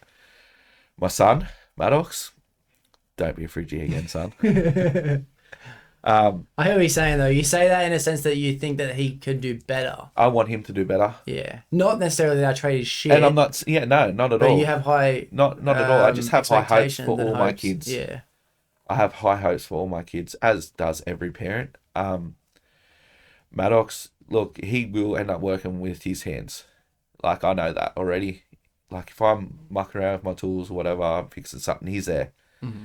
Like, I was taking his training wheels off his bike. 3 years old, rides a bike, no training wheels. Like, I was taking them off and he's like, oh, just wants to get in and help. He loves tools. Like, he has a fucking toolbox. Yeah, you know? nice. That's cool. Yeah, so I know he'll do something with his hands. If he wants to be a Fridgy, I'll support him, obviously. If he wants to do electrical, plumbing, like, you don't want to work in shit, mate. Yeah. But those three industries, they need people, Oh, they'll always need people, and they're the best ones, bro. and you'll never ever be without a Yeah. job. Everyone needs plumbing. Everyone needs their fucking food cold, and everyone needs electricity. Yeah. So I know he'll work with his hands. So I'll support him whatever trade he wants to be, except for a bricklayer. Because if I wasn't allowed, son, you're not allowed. Well, let's take a pause for a sec. And for starters, I'm going to say that after Corinne listens to the nice things you just said, you're getting lucky. All right. No, I'm not. Because we live with my parents. No, I'm not. She'll find time for you after that. I hope so. That fucking made me blush, bro. No, I'm very proud of my wife and where she's come and the woman she is. Like, she gives me my strength. I'll tell you that much. Like, if I wasn't with her and I was with some other pushover, I'd probably be a loser. Yeah. Like, yeah. Crazy how a woman can do that to you, eh? Oh, she keeps me Yeah. on the straight and narrow. Men kind of need that, in my opinion. Yeah, 100%. 100%. But, like, we're 50-50 on everything. Like, she's my partner. I'm her partner. I'll support her like she supports me. But yeah, like she's going places as well, especially in her industry. I don't know if you want to beep it out, but she's going to which is already highly regarded in the caring industry, like nursing and stuff like that. And she's going into not so much support the people that need the care, but she's going as she's supporting the people that care for those people. Like so. Yeah. That's cool. That's Yeah, so she's like giving extra care. Yeah, you know? that's cool. Like if these people are struggling with, I don't know what to do next, she'll take dope. lead and yeah. Yeah, I've So never thought I'm about proud of her. Yeah. I'm proud of her. She'll crush it. I've no doubt she'll crush it. She crushed it before. She'll crush it again. But now my little one, Esme, you met Esme lots of times. Yeah, you remember our Christmas party? Yeah. Esme came to the Christmas party. Yeah. Cute kid too. That's a cute kid. Yeah, she's me all over. She listens to my phone calls too much. And how I swear on the phone. Yeah. So like if I yell at her, she'll tell me to fuck off. I'm proud that she's strong. Yeah. But stop swearing. Yeah. She tells the daycare teacher to fuck off all the time. That's crazy. We've reduced it now because I don't swear at home. My wife doesn't swear at home, and if we do, we're like, oh, like fuck, we shouldn't have said that. Fuck, we shouldn't have said that. Yeah. But like Esme's like, calm down. She'll say shut up or fuck off like twice a day now. So it's not that bad. But that kid is 2 years old. Can you believe it? 2 years. You remember when she was born, man? Oh my gosh! Wow. Yeah. In my head, she was 6 months. Yeah. Nah, she's turned 2 Wow. like 3 months ago. Dude, that's fucked up. Yeah, because Maddox is 4 next month. Oh, that's fucked up too. Yeah. And Harper's 10 next month. But yeah, Esme, for a 2-year-old. Is that Doxy? Or Maddox? Is that Dox? Yes, buddy, it's Doxy. Hi, Dox. Yeah. Yeah, I think Maddox would have been about 2 when he was asking those questions. But Esme, she's 2. You could have a you could do a podcast with her. Yeah, I should, bro. I'm telling you right now, that kid can hold a full-blown conversation with an adult. Oh, I should have a podcast with a kid, dude. Please 2 line years that old. up for me. Please line that up for me. That's cool. He'd be like, what's your favourite thing? And she'd be like, food. Me too, darling. What's your favourite thing? Fuck off. Shut up, fuck off. Like when you yell at her, she'll repeat it. She'll be like, shut up, fuck off, shut up, fuck off. What was it like, Bart? Having kids for the first time raising children. That's what I want to get at, because that's a mindset that I can't comprehend. I can understand everything you're saying when it comes to having endless love for someone and expecting the world of them because they're just exceeding your expectations all the time. I have that mentality with my friends and family, but I don't understand what it would be like to raise someone. It is scary, but not scary, because you look at that little person, like I made them. Like that's part of me right there. Like I remember I never held a newborn until I held my child for the first time. That was the first time I ever held a newborn. Mm-hmm. Dude, I thought I was going to fucking break it. I've never held a newborn either. It's scary, man. When you say newborn, how old's a newborn? Like fucking fresh. Like just came out. Like out the oven? Yeah. Too hot to touch. Yeah. Okay, so people that know, I wasn't around when Harper was born, but I'm here now. Yeah. She's mine. And just, I think everyone needs to understand that it's not because you dipped when Harper was born. Yeah, I didn't. Let's just clear that up. I didn't hit the legs or anything. You've fulfilled the role. Yeah. So Harper, technically, she's not my stepdaughter anymore. She holds my last name. She wanted my last name when Corinne and I got married. We said we'd change it when we got married. She's got my last name. She's always been my daughter. Yeah, of course. Yeah. I don't think that needs and explanation. Harper says, like, I'm A positive, Dad, and you're A positive, like our blood types. And I'm like, that's right, though, because we got the same blood in our veins. Yeah. Like, she's mine. Yeah. So, fuck anybody that says different. Yeah. Fight me if you want. Yeah. But yeah, so holding... I'll pause this right now. Do you want me to take out any of that in case Harper listens, or does she know? Does she not know? No, Harper knows. She knows everything? Harper knows the whole situation. She knows who the other person is. I'm not going to mention names because they Well, don't I'm not going to put deserve I'm not that. going to put this whole bit in. Yeah, when I ask put the it in, question? man. Okay. Yeah, okay. put it in. Like, Harper knows everything because Corinne never held and I never hid anything from her. But that kid, she's me all over, dude. She's got my fucking attitude, and that's probably why we bicker a lot. Yeah. Because we're the same. Yeah. Well, you raised her, bro. Yeah. She's my daughter. Yeah. Like, she's my firstborn. Yeah. I don't care what anyone says. She's my firstborn. Her name is Harper Hodgson. Like, Yeah. you know. But my son, when obviously he was my first newborn, I was 30 when he was born. He was the first time I ever held a newborn baby. My parents held him before me. Yeah. I was too scared to touch him. Wow. Legit, I was. I was too scared to touch him. I thought I was going to break him, man. Mm-hmm. Like, I remember, like, holding him, I was just stiff. I'd be like, all right, Corinne, you can take him now. Because, like, you're tense for 10 minutes, you just start to cramp up. So I was like, all right, Rin, take him, you know. Now, like, my mates have had newborns. I'm like, I'll give him here. Like, don't worry, man, it's just fucking whatever. Like, Basketball. like, my best mate, Jesse, one of my best mates, he's just become a new dad as well. Shout out to Jess. I know you met Jesse. Yeah. So Jess, his son's actually a year old now, so he's not really a new dad, but he's gone through it as well. And I remember he came over when the girls all went out, like Corinne and his wife, and they all went out for a night out. I think it might have been Corinne's hens, and he come over and his son had he was upset, and he's like, oh, maybe he's hungry. It's this. I was like, nah, bro, he's got gas. Patting him. He just like dropped his deuce, man. Fucking. Here he stopped crying instantly. I was like, here you go, dude. I know, becoming a parent, instincts do kick in. You have a lot to learn, like changing the nappy. Like, dude, changing the nappy. I remember changing Maddox, dude. And then, wow.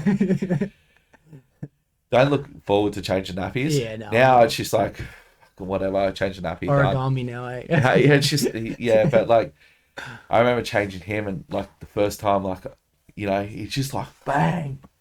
And I'm like calling out the crew on camera. I'm like, what the fuck do I do? She's like, change his ass. Like, I'm like, yeah, but, and she's just like, just change his bum. Like, get over it. It happens. She goes, you of all people know it, should I? Yeah, I understand that, but it's my son. Yeah. But like, yeah, it was just, I don't know, like, becoming a dad, it was different. I'd already sort of, because Corinne and I were together for so long and we had Harper, I sort of already pushed the partying away.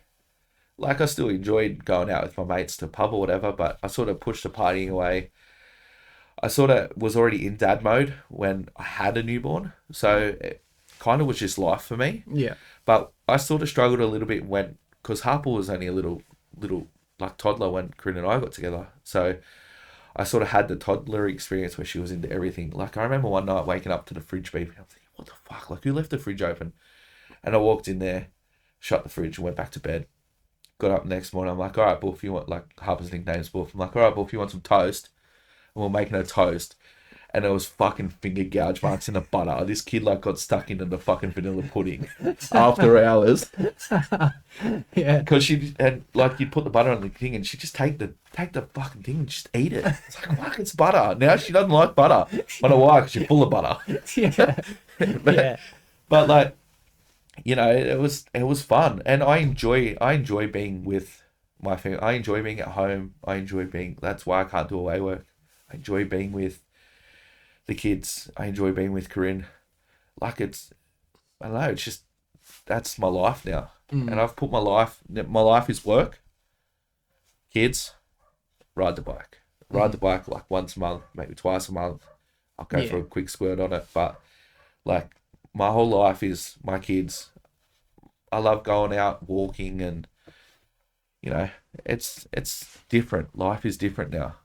And COVID probably helped with that. I think COVID was sort of like a blessing. Yeah, I can see how it would be for people who have a family to... A lot of people had families through COVID. Like, we had Esme in COVID. Yeah. Esme was a COVID baby. Like, when she was born, we went back into that massive lockdown. And my family didn't see her. Corinne's family didn't see her. So she only had us, and we didn't go anywhere. So it was just 6 months of being at home with the kids all the time. Like, or would you go for a walk around the block and the kids would ride their bikes? And that's the shit I love doing now. I love watching the kids ride their bikes. You know, like or playing outside or doing whatever. Like, it's fun. You know, that's just my life now. It's fucking crazy, dude. From where I was, like, partying, getting on it daily. Yeah. Like, a couple of boys that know what you remember my box, man. Like, it was fucking. Yeah, I definitely. Like, I remember the next fucking 3 days after your box. Yeah, I was cactus for a while. I think I've still lost my voice from my box. But no, like I enjoyed that. Like, my box up was fun. But I'll tell you right now, come toward the end of the night, I think it was only me, you, and Fossey that were left. Everyone else had passed the fuck out. It was. But like, coming to the rest of my night, and then you and Fossey had gone home. I think it was like 4 o'clock in the morning. I was like, man, I fucking go home. And the next morning I woke up, I was like, you know what? All my mates were still there. I was thankful for that. But I just wanted to be at home with my kids. That's all I wanted to do. And then I went to MacArthur and got in a fight with that bloke. He told me, don't yell at my kids. Like, fuck you, cunt. You can beat that out if you want, but you can beat the the language out. But yeah, that guy. Do you remember me? Did I tell you that story? I've never heard this story. Dude. Harper was sitting down. Like, we went up to the food court. Corinne went and got the food for everybody. Harper's sitting down. I'm talking to Harper about, like, mind you, we'd walk through the shops for a little bit. I was hungover as all fuck. Yeah. Maddox was pulling shit off the fucking shelves. He's into this, he's into that. Corinne's like trying to try on something for her hens the next weekend, and she's got to find an outfit. So I'm trying to control Maddox, and Esme's going off because she wants to get out of the pram and play with Maddox. And Harper's just talking to me about the night before. Anyway, we get to finally make our way to the food court. We're standing there. We sit down. I didn't take notice of who was a couple of seats up or whatever, or that way. I was just sitting there. I was talking to Harper. Esme's in the pram beside me. Corinne's getting the food. Maddox is on the table, off the table, on the table. Maddox, sit down before I smack your bum now, because I had enough at this point. I'm hungover as fuck. Hadn't eaten. Like, and it was like midday the next day after a big fucking night. And the kid's going, just like, fuck, like. So I'm like, sit down now before I smack you. Anyway, so he sits down. All good. I go back to talking to Harper. I think I end up giving Maddox my phone and whatever. Anyway, Corinne comes over with the kids' food. Then she went back to get our food. These people a couple of seats up. This fucking junkie dog. And his fucking pug of a missus. Come walking over and he's standing there. And I'm not really taking notice. And this fucking junkie looking fucks. I look up. Actually, junkies always have a fat missus, bro. 100%. And they're dirty and they've got food on their clothes and they're just fucking Did she have a bottle of Coke? Oh, probably. She always does. The bitch always does, bro. Yeah. And I remember looking at her and looking at him and I'm like, what? Like, because I just had the shits. I'm like, fucking what? If you ever threaten a child again, I'll fucking do something. He said something like that. I just stood up and just fucking grabbed this cunt. I'm fucking pushing him towards a fucking 3-story railing drop. And I'm like, I'll fucking throw you over this railing. Beep, beep, beep, beep, beep. Like, and then, like, he's just like, I'm going to sue you for touching me. I'm like, you can't even afford a lawyer. And I fucking threw him away. I'm like, fuck off, cunt. And all these people are looking. I'm just like, I don't give a fuck, hey. I just sat back down. And he kept going. He's like, I'm from fucking Adelaide. And I'm like, well, go back there, you junkie dog. And he just walked off. And then like Harper started crying. I'm like, calm down, Bullflot. Don't worry about it. Like, she's like, you were gonna hurt him. Yeah, I fucking was. Well, at least I was gonna do. Don't tell me how to fucking raise my kids. But anyway, like, yeah, he fucked off. Corinne come back. I calmed Harper down. We ate lunch. We get in the car. I'm like, Corinne, those cunts can't afford a car. Drive past the bus stop. If they're there, I'm gonna fuck them up.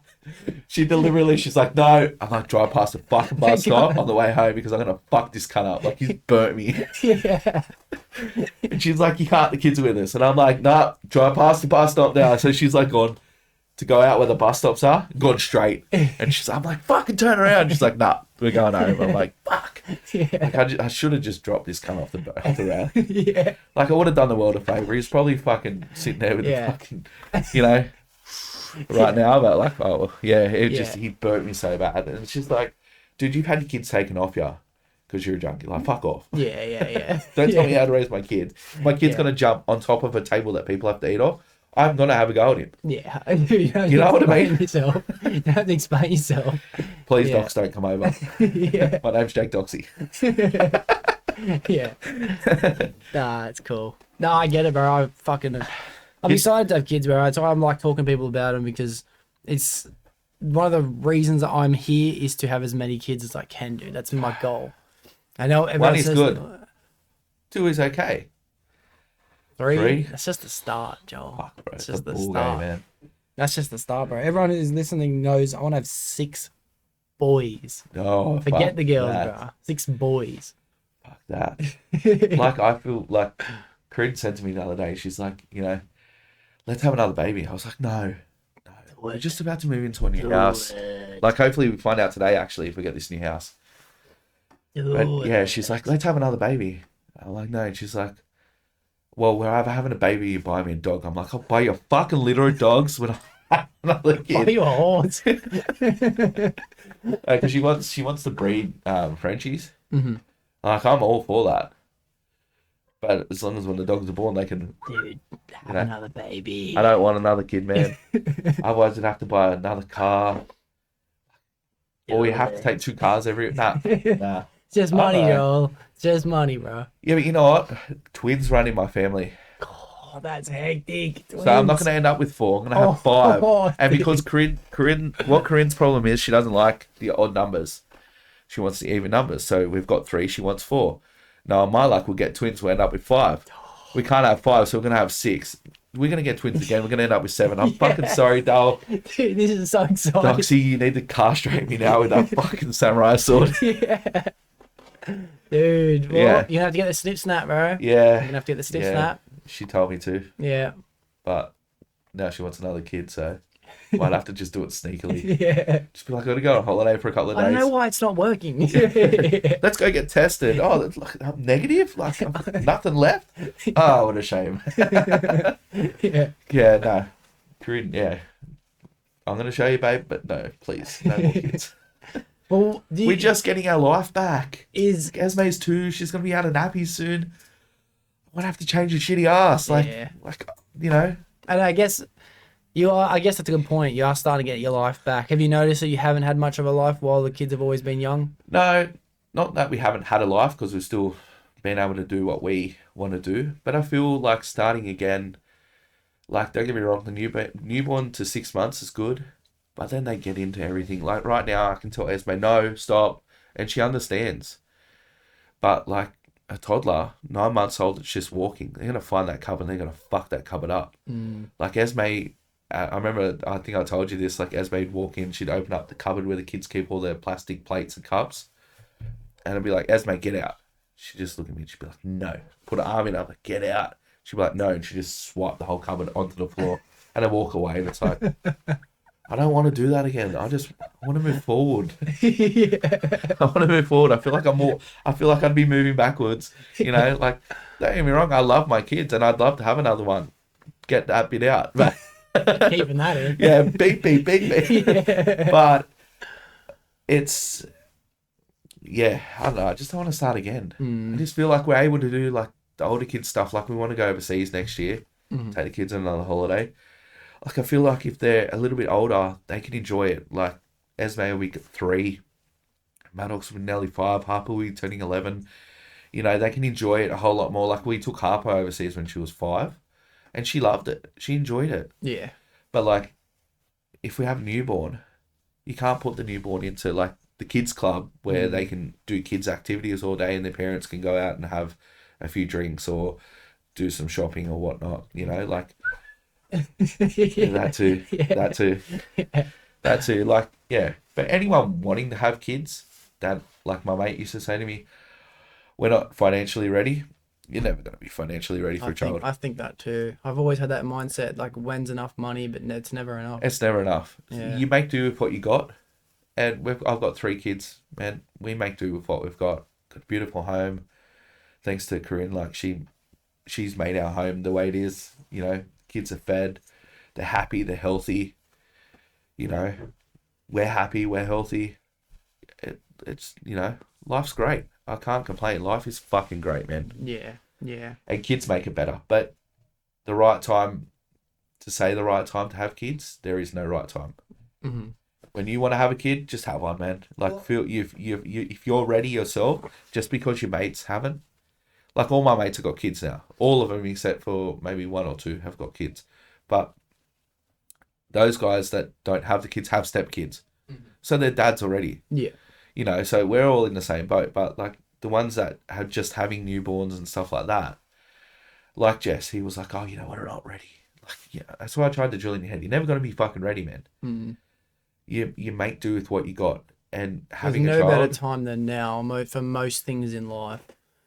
One thing, though, I'm curious, like, because it's a possibility for not just myself, but a lot of my mates, even girls as well. But, like, when it comes to stepping into someone's life who already has a child, the way you have, you're very fortunate enough to have stepped into someone's life who was a great mother already. Oh, right? 110%. And like, Corinne is the furthest thing from a deadbeat. Yeah. One thing that's scary for me when it comes to having kids is the only fear I have, to be honest, is candidates.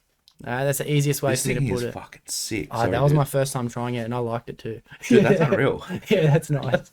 But that's kind of like, I've got a weird mentality, right? And it's not necessarily like I want to find someone to spend the rest of my life with. I'm more concerned about having children. That's my main focus.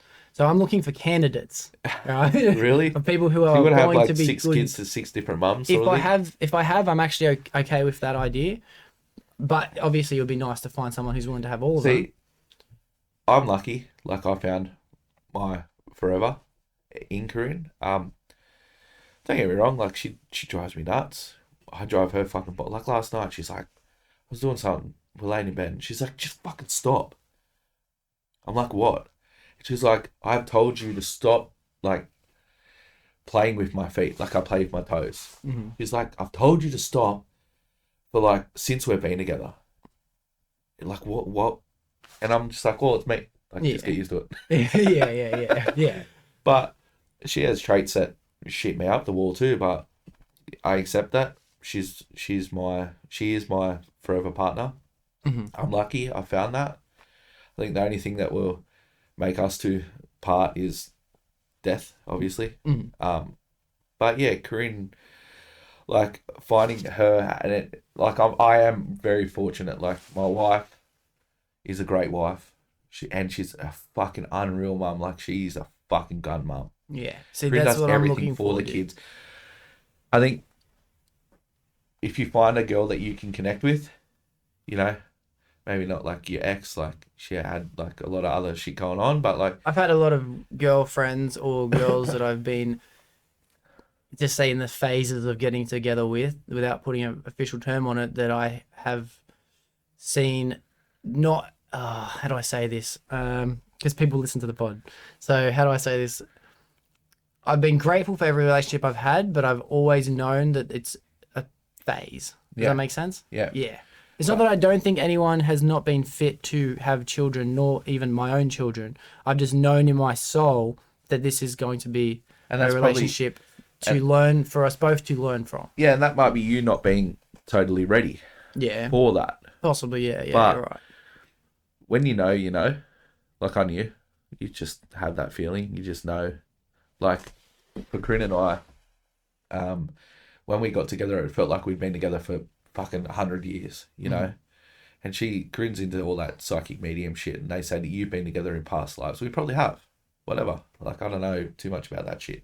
Mm-hmm. Ghosts, yes, but not that medium side of shit, because Corinne's she's in tune with all that shit. But we just, I don't know, we only fight about the kids. And it's usually her having to go at me for having to go at the kids for something that the kids have done, or that I don't agree with, whatever. But that's couples. You always take your good with the bad. You're always going to fight because you're two different people. But I just knew from the get-go that Corinne was it, you know. And was how she was as a mother a leading attribute or not? No. Was it just her and you? Just her. So when Corinne and I first got together, I didn't meet Harper for quite some time because Corinne obviously wanted to protect Harper from that. So her mum would mind Harper and we'd go out. Like our first date, man, I tried to sell her to some abo in the cross.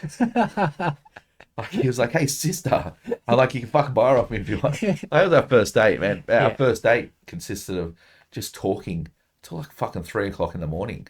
Mm-hmm.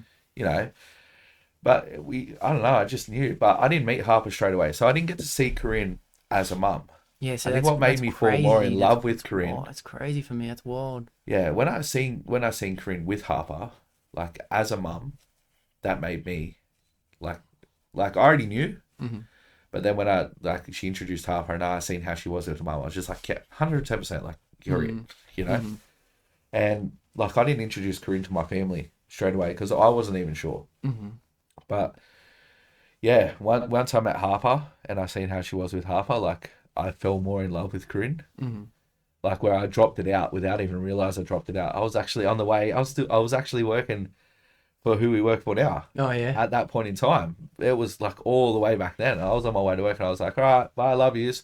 I didn't even realize I'd said it until I got down the road. I was like, "Fuck!" It's so embarrassing. Yeah. And then like I got to work and she's like, "Did you really say that?" I'm like, "Whoops." yeah. But yeah, I just knew. Mm-hmm. But yeah, seeing Corinne as a mum made me fall more in love with her than I already had, you know. Mm-hmm. For her. So, but yeah, Corinne's she's my soulmate. Wow, it's weird. I kind of separate the two for myself. Like I don't often, I'm gonna say often because it does happen, but I don't often meet girls and think to myself like I'm very overwhelmed with who this person is towards me. You know what I mean? I always think to myself like, how is this person towards? How are they going to be towards my friends? How are they going to be towards my mom? How are they going to be towards my sister? I wouldn't even worry about that. I wouldn't even focus on that. Like when I first met Corinne, like I was talking to her and then I'd stop talking to her and then I'd start, like I was like throwing the line, reeling it in. And she like pretty much said to me, she's like, "I'm fucking over your games. Either you want to talk to me or you don't." And I was like, you know what? Like, fuck it. Why not? Mm-hmm. So I started talking to her and then I actually started to like her. Mm-hmm. And then we started going out on more dates and I'd go over there like to her house and whatnot. And then, yeah. And then here we are. Yeah. Fucking should have put her in. Yeah. Yeah. Cool. So, yeah. So, and like, you know, you remember when we got married and all that sort of stuff, like COVID pushed that back. So shocking. But yeah, like we were engaged for like 3 years. 3 years? Yeah, 3 years we were engaged for. We got engaged on my 30th birthday. Yeah. And we got married last year.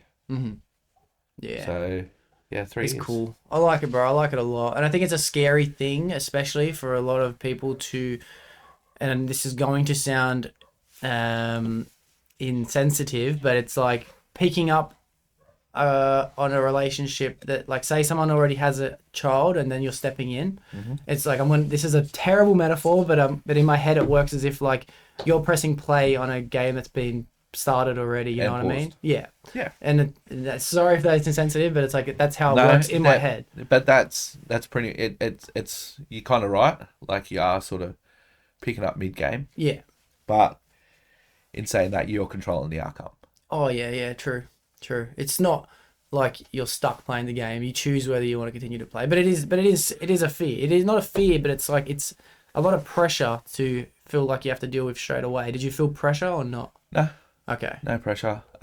One thing I used to always think, like, I'm never gonna get with a girl that's got a kid. And that was my mentality. Like, I have that mentality. And I remember my mum said to me, she goes, just because she's got a kid doesn't mean that she's any less of a person. Like, you know, talk to her, try it out, see how you go. And I did that. And here we are. Like, I'm telling you right now, Harper, she keeps me on my toes. But I fucking love that little girl more than anything, man. I love her exactly the same as I love the other two kids. I have, and people that meet me for the first time, they know I have 3 kids. Yeah. Like you guys, I knew you had 3 kids. You knew I had 3 kids. Yeah. You didn't even know until I actually told you that, you know, of how it come about. You know, and I don't express to people, like, I don't say I've got 2 kids and a stepdaughter. Yeah. I have 3 fucking kids. Yeah. Because any man that takes on another child that's his child. Yeah. You know? See, that alone, though, is the actual scary part of someone who's not in the situation. Yeah, but You know what I mean? don't turn a blind eye to that situation. Yeah. And I'm not. I think that the only reason I have this fear, which is kind of like how you had the same mentality of like, I don't want to get into I had that fear. I think my mum was like, give it a go. And Yeah. I did. And look at where I am, man. Yeah, I think the only reason for the fear is because you have this ideology of what you think your life is going to be like. Yeah. Find a girl, be together for fucking like 5-10 years and have a kid and then maybe have like one, you make up your own concept because of what you see in But I have movies and another shit. mate. I have actually a couple of mates, as I said to you, that with their partners now, their fiancés, their wives, whatever. Like my mate Dave, his wife, Talisha, shout out, they live in Tassie now, but they just had their first together. But she had her child previously in a previous relationship, and that's his son. Like same as Harper's my daughter, and he doesn't treat his son any different to how he was treating the newborn. Yeah.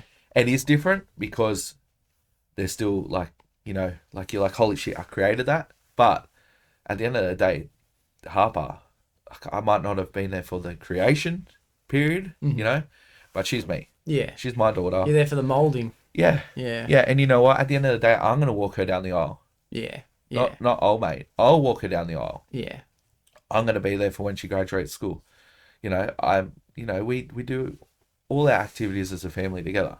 So yeah, she's mine, and I never shy. I'd tell anybody, don't shy away from a girl that's got kids, because just because they got kids doesn't mean that they're less. Yeah. If anything, they're bringing more to the relationship than what you can. Yeah. Oh, that's a fucking beautiful thing to say, dude.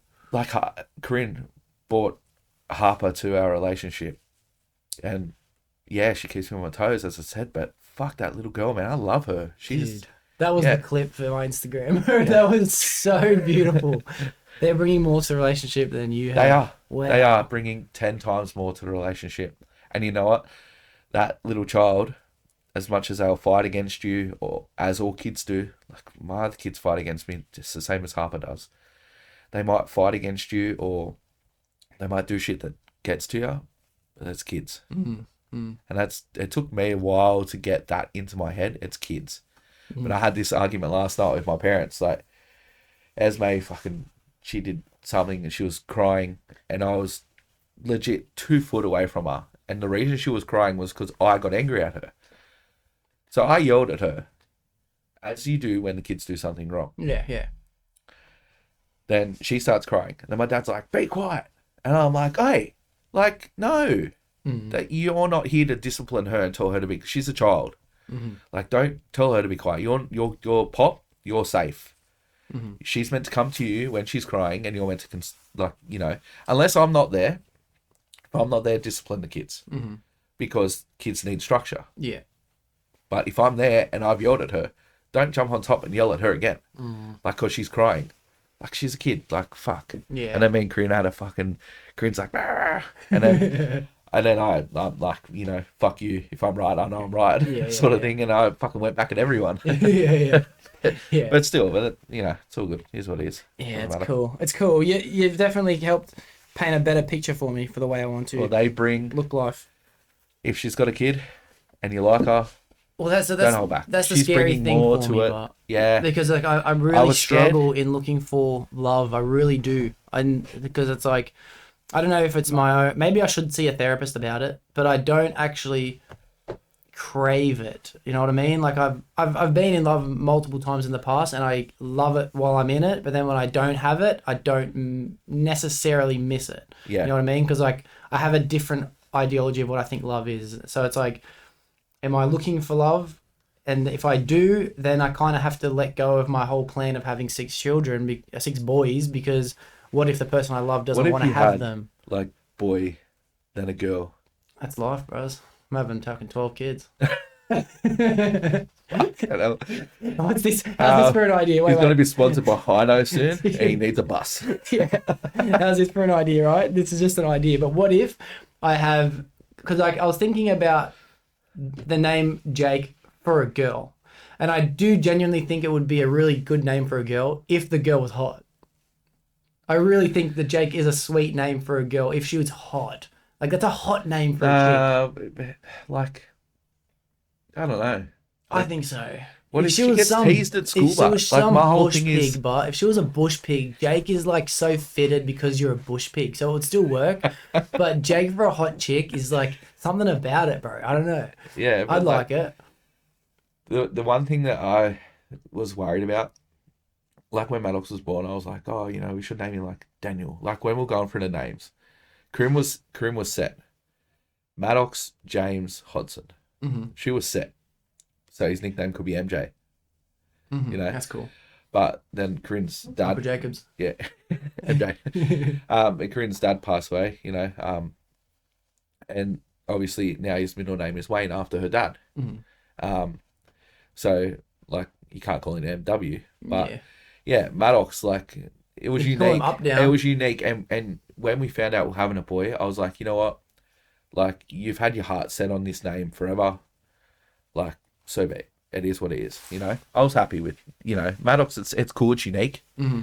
Like I heard one other kid. We were doing a house inspection the other week, and the mum's like, "Maddox, get out of there!" I'm like, "Holy fuck, that's another one of him." Yeah, that's cool. Yeah, that's cool. Yeah, but you don't hear it that often. It's unique. Yeah. But I was going through like the names, going, "Oh, Daniel, Ben, Ryan." You know, like all these different names. Jake, yeah, like all these different, like Joel Jr. Yeah. All these different names. Corinne's like, "Nah, this is his name. If it's a boy, this is his name." And she was adamant, and I was just like, "Yeah, you know what? Like, you've carried the kid." It's a pretty for cool 9 name, months. but I like it. Maddie. Like Yeah. his nickname, Esme calls him Maddie. Mm. We call him Mads. You call him Doxy Jr. Yeah, Like, yeah. You know, Yeah. kid's got like 100 nicknames already. Yeah. But Angry Esme, Docs. I like Corinne and I were watching Twilight, as you do when you're in a relationship. You watch the gay fucking Yeah, chick Team flicks. Jacob, yeah, is what it is. I like Twilight. I don't give a fuck. Yeah. But I came up with Well, like Team Esme. Edward or Team Jacob? What do you want? No. I'm straight up Edward, man, because he got with Jacob. Bella, so fuck him. Yeah, but Jacob, bro, he's cool, bro. Tell you what, no, he's a stud. I like Jacob. Yeah. Yeah, no, I'm more of a pasty wife. Yeah. But Gayest fan by the way. yeah, like, can you see where Esme's come from now? Oh, that's the daughter's name, isn't No. it? When Bella has a daughter. No, it's not entirely the daughter's name, Renesmee. Oh yeah, okay. So I'm like, Esme, I like that. And then Corinne's like, yeah, I like it too. I got to pick Maddox, so she gave it to me. And then my cousin, her 12th anniversary of her passing was the other day, yesterday. What's today's date? 2 days ago, the 20th. So I always said if I have a daughter, like her middle name's Ashley. Mm-hmm. I asked my auntie's permission, you know, and they were all happy with that. So that's where Esme Ashley come about. And Harper, when Harper was little, I got all the Rose tattoos, and her middle name's Rose. Nice. So not only do I have her name here, but all the roses she knows are for her. Yeah. So, Nice. you know, like, yeah, so Harper Rose. Yeah, that's cool. Yeah. Yeah, I love naming names. Is fucking. Dude, I love names is hard, man. It's Well, hard. I was thinking because Jake would be a good name for a girl, because I've always thought if I have a boy, it'd be cool to name him Jake, right? But now hear out my stupid plan that I probably won't do, but it would be super funny if I do. Imagine I have 6 kids to 6 different girls. Plus, let's just say there's girls as well. So there could be 10. Imagine there's 10 girls, 10 kids, and let's just imagine there were 10 different women, right? Just for the sake of this story. Now, imagine I named them all Jake. Oh, fuck Right? me. Boys and girls. So when you have a Christmas, you're like, Jake, stop. And they'd all go, Now, What? now imagine if none of them knew of each other. oh, yeah. And then I could just put up a Facebook status once a month. I love you, Jake. Father of the year. There's bro. actually a movie on Yeah. Netflix, and it's like the dad was just, it's like some old movie, The Ridiculous Six or Six Ridiculous or something like that. And it's got Adam Sandler in it. And they go on a quest to find the dad, but along the quest, they find out that the dad has like 30 kids. Yeah, that's dope. Yeah, and like one's black and one's fucking Asian. Yeah, that's sick. But it's like based in the Wild West, so it's like, it's Yeah. a funny movie. Yeah. Yeah, that's sick. And then Adam Sandler's an Indian. Yeah. I think I haven't watched that movie now. It'd be so dope just to have everyone name the same thing too. Because I was thinking you could just bulk buy lunch boxes, clothes, like name tags, and I could get one for myself, buy 10, get one free, and then you'd be fucking Start a dope. line, a fashion line, like Jake's clothing. Yeah. And Imagine like the everything's- nurseries, Jake. Another year later, I'd pull it down, put it up in another room, Jake. Like, you just save money on everything, Imagine, bro. like, when the kids all come over your house at Christmas, man, as I was saying, like, This how are one's you going for to know Jake. whose present's whose? 10 presents, all the same, bro. Jake. One's a 10-year-old and one's a baby. Yeah. You're like, Jake, here's your rattle. Jake, here's your rattle. Yeah. Yeah. The fuck am I going to do with this, Dad? Yeah. Fuck, whack. Yeah, exactly. I'll just get like 10 sets of boxing gloves or 10 Nerf guns, bro. Just have a Jake war, bro. Oh, don't get your kids Nerf guns, man. We got Maddox a Nerf gun and that thing was fucking violent. Yeah. He walked up and, like, point blank shot Corinne in the fucking eyeball. Oh. Like, it's the first time I've heard, like, Corinne actually, like, cried, like, proper cried. Like, we're laying on the lounge, all of us, and Maddox just walked up, like, he didn't even realise what he was doing. He fucking stuck the gun in her own. I loaded the clip. And I felt so bad, but Nerf guns are out. Are out. Like, I had the whole idea of, all right, maybe I can glue, like, thumbtacks to the, like, when I was younger, to the end of the Nerf tip. So, like, let's have a fucking proper Nerf gun war. Yeah. I'm glad I didn't, man. Yeah. She would have lost a fucking eye. Oh. Oh, Yeah. He fuck. point blank shot that thing in her fucking eye. I remember I did that to my brother one time. I thought it was unloaded with bullets, but there was one left in the chamber. And I fucking was at Christmas time. And I pointed at my brother and bang, straight in his eye. Instantly, I'm like, oh no, my old man came through with the fucking hand of death, bro. Oh. I swear it came through the air with this sound. And I swear it started to get hotter, like as he started to break the speed of sound, bro. Like it was glowing red by the time it hit my back. And as it hit my back, I mean, like, it was like an asteroid hit the earth and then everything else fell over. It was like all curtains fucking opened, glass shattered, like people's ears popped. Like it was crazy, bro. Is that why you had to replace the brick wall down there? 'Cause it was just a perfect imprint of yourself. Just Yeah, yeah. yeah, I got so angry at Maddox, but instantly he knew that he had hurt Mum, and he bawled his eyes out, and she's crying, and she knew it wasn't deliberate, but he's just fucking cocked this thing back. It's like, Yeah. I felt so bad, but after that I was like, Nerf guns are out. I got taught a lesson that day, Yeah, bro. Nerf guns are We out. kept Nerf guns, but I kept from shooting people in the way. Yeah. Like I shot, like me and Harper were playing with the Nerf guns, and we're on the stairs at home. Like I shot her, and I'm pretty sure I was very close to hitting her in the eye. And then I was like, I didn't even aim at her head. Like I was shooting her in the torso, and she's sitting on the stairs, and as she's rolling around, I'm like bang, and then like I think it hit her, like clipped her head, and I was like, okay, that's enough now. That was too close for comfort. Yeah.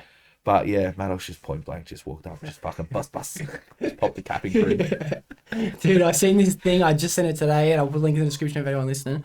But it's like this thing called a BugASalt. Have you ever seen it? Oh, bro, want one. I just seen it. see the fly on the wall and be like, Yeah, dude. You just, for everyone listening who doesn't know, you fill up salt inside a gun. It's a pump action shotgun. You can actually get not different rock salt, ones. table salt. Yeah, table salt, and it just shoots grains of salt, and it, like you hit bugs with them, and it just kills them instantly. Yeah. I'm gonna get one from old man. Yeah, they're dope. Yeah, I had I had a racket when we were younger, and it was electrified. Oh yeah. Had a little capacitor inside of it. Like you'd press the button and hold the button down, and you'd hit a bug, and it'd be like, like you know, like the bug zappers. It was Yeah. one of them, but a That's penetrating. sick. I remember I fucking in my parents' back room, like me and my best mate Greg, the one that lives up the coast. We like cornered this fucking big blue black looking wasp. This thing fucking had like it had its own Yeah. postcode. This thing was fucking massive, man. Yeah. And like we caught it on the like they had like this fly screen area, and we caught like the fucking wasp with the tennis racket while it was turned off against the fly screen, and proceeded to press the button. This thing was like and got the then death its penalty, legs bro. had like curled around the net, and it was like half stuck in like where the electric bit is. So we're just holding this fucking button on, and this thing is just fucking popping like crazy. Yeah, it's going and like that, like legit. It was like fucking like imagine 100 flies flying into like one of those blue lights that you hang off your porch. Yeah. And it was just like next minute, woof, It fucking combusted, bro. Smoking caught fire. I'm like, fuck. Man, I went like, that's sick, man. This fucking wasp. I'm telling you, dude, it was like that. It was on fire. Oh my god. Yeah. That's sick. Yeah, go buy a tennis racket and catch it. Or I'd love to hate spiders. I'd love to put a husband on one. Oh. Watch it start dancing. I bro. love spiders, eh? They're scary. I'm scared snake, of them. man. Snakes for sure. Snakes over spiders. I any think day of the week. snakes scare me more than spiders, but spiders like still give me the EBGBs.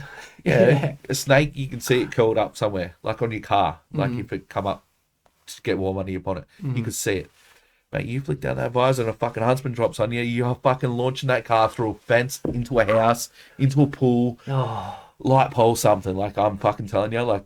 You ever seen huntsmans in your car? Yeah. I've had a few. Yeah, come around, like, the back of the chair. I was sitting in the back of my parents' car. Never forget it, man. I was like, stop the car, stop the car, stop the car. I'm legit. I remember those times I made too, Jesse, actually. who's petrified of spiders too. I had a huntsman on my old West car, like on my Amarok that I had, and it was on the windscreen. And I'd left like mine and Corinne's house, our first house we had together, to go meet him at the car wash, because we used to go hang out at the car wash and wash our cars and shit. And yeah, and I made Jesse like find this fucking huntsman. He's petrified of spiders too.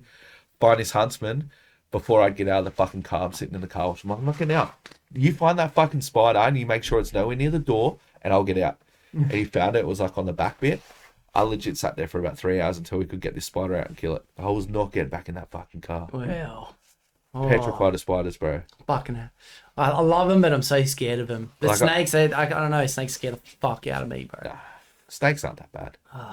Spiders. Man, I legged out of a shower butt naked because there was a daddy long legs in there. I was only a kid. So let's just clarify that. I was a kid. Now I wouldn't run out. I'd just like close fist and punch the fucker. Well, we're all kids. That's what you're trying to say. Hey, we're all kids. But yeah, no, like I like legit. And my mum was like, get in the shower. I'll never forget it. She's like, get in the shower. I'm like, I'm fucking spider in there. I'm not getting in that thing. Fuck no. I'm out. Yeah. Spider Corinne. Corinne's like, killed a spider. Nope. Sorry, you're on your own. Burn the house down. Don't give a fuck. You're on your own. Yeah. This is the spider's house now. Our house in Raby that we had. We're moving. Oh, legit. Our house in Raby, the roof was infested with huntsmans. Infested. To the point where I was vacuuming one day and knocked the tile off the wall, and she can back this story up. Tile fell off. Baby huntsmen just everywhere. And I was like imagine throwing pepper, like little peppercorns all over the ground. There was fucking huntsmans everywhere. And that we're out. Sorry, I'm done. I'm done. I fucking liquid nailed that tile back on the wall. Yeah. But we moved. Yeah. And that is why we moved to our park. Yeah, that's crazy. Yeah, that's scary. And this huntsman we had in the house, man, like it was as big as your hat. On the wall, just spread Fuck out. off. I swear to God, I think we come home with Maddox. Like when Maddox was a newborn. That's I left Harper and Maddox in the car because Harper was out of the car. Corinne and Harper went inside. Corinne's like, Joel, come in. I walked in, spider that size, just fucking on the wall. What's that spider's name in Harry Potter?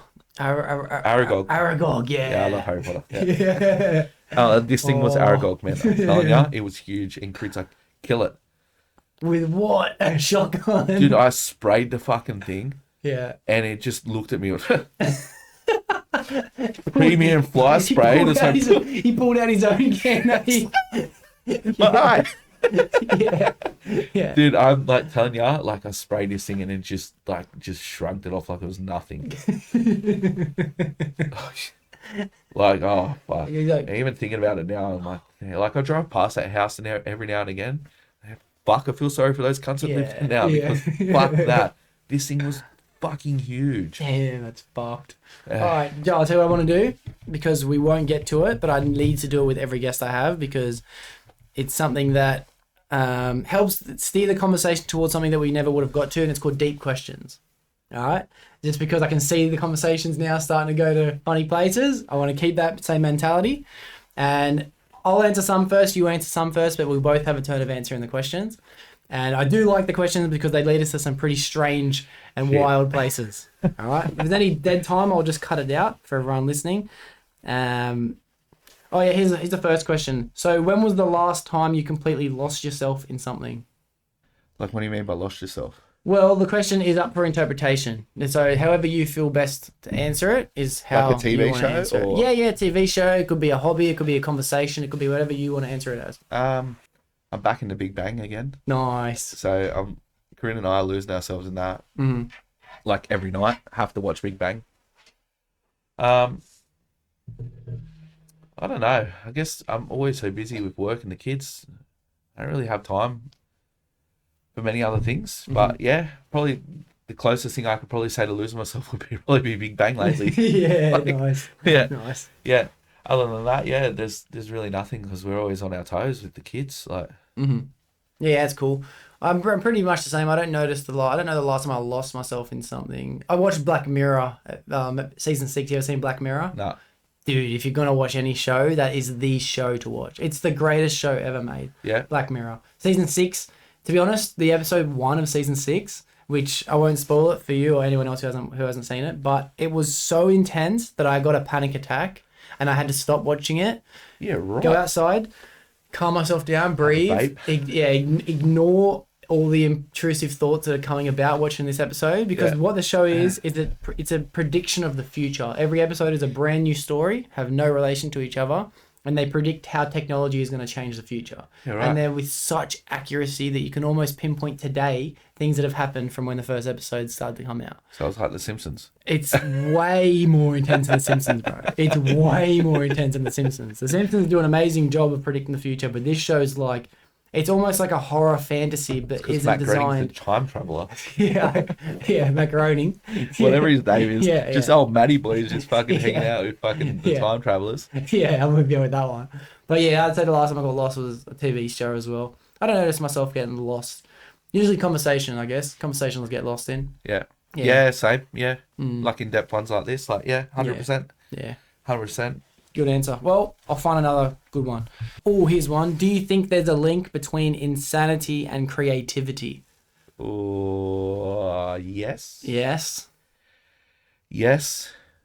Potentially only if people are,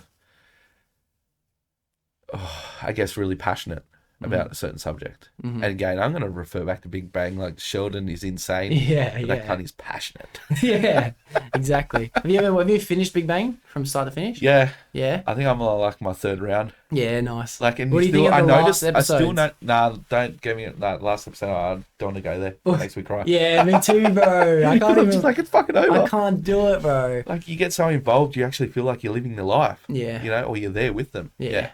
Yeah. Yeah. I'm a super geek. Yeah, I'm with you, bro. But to be honest, Big Bang Theory, for anyone who hasn't finished the whole series, is one of the greatest character developments I've ever seen in a That show. and Breaking Bad. Breaking Bad's number one. no, Breaking Bad's number one, bro. No one develops as a character more than Walter White.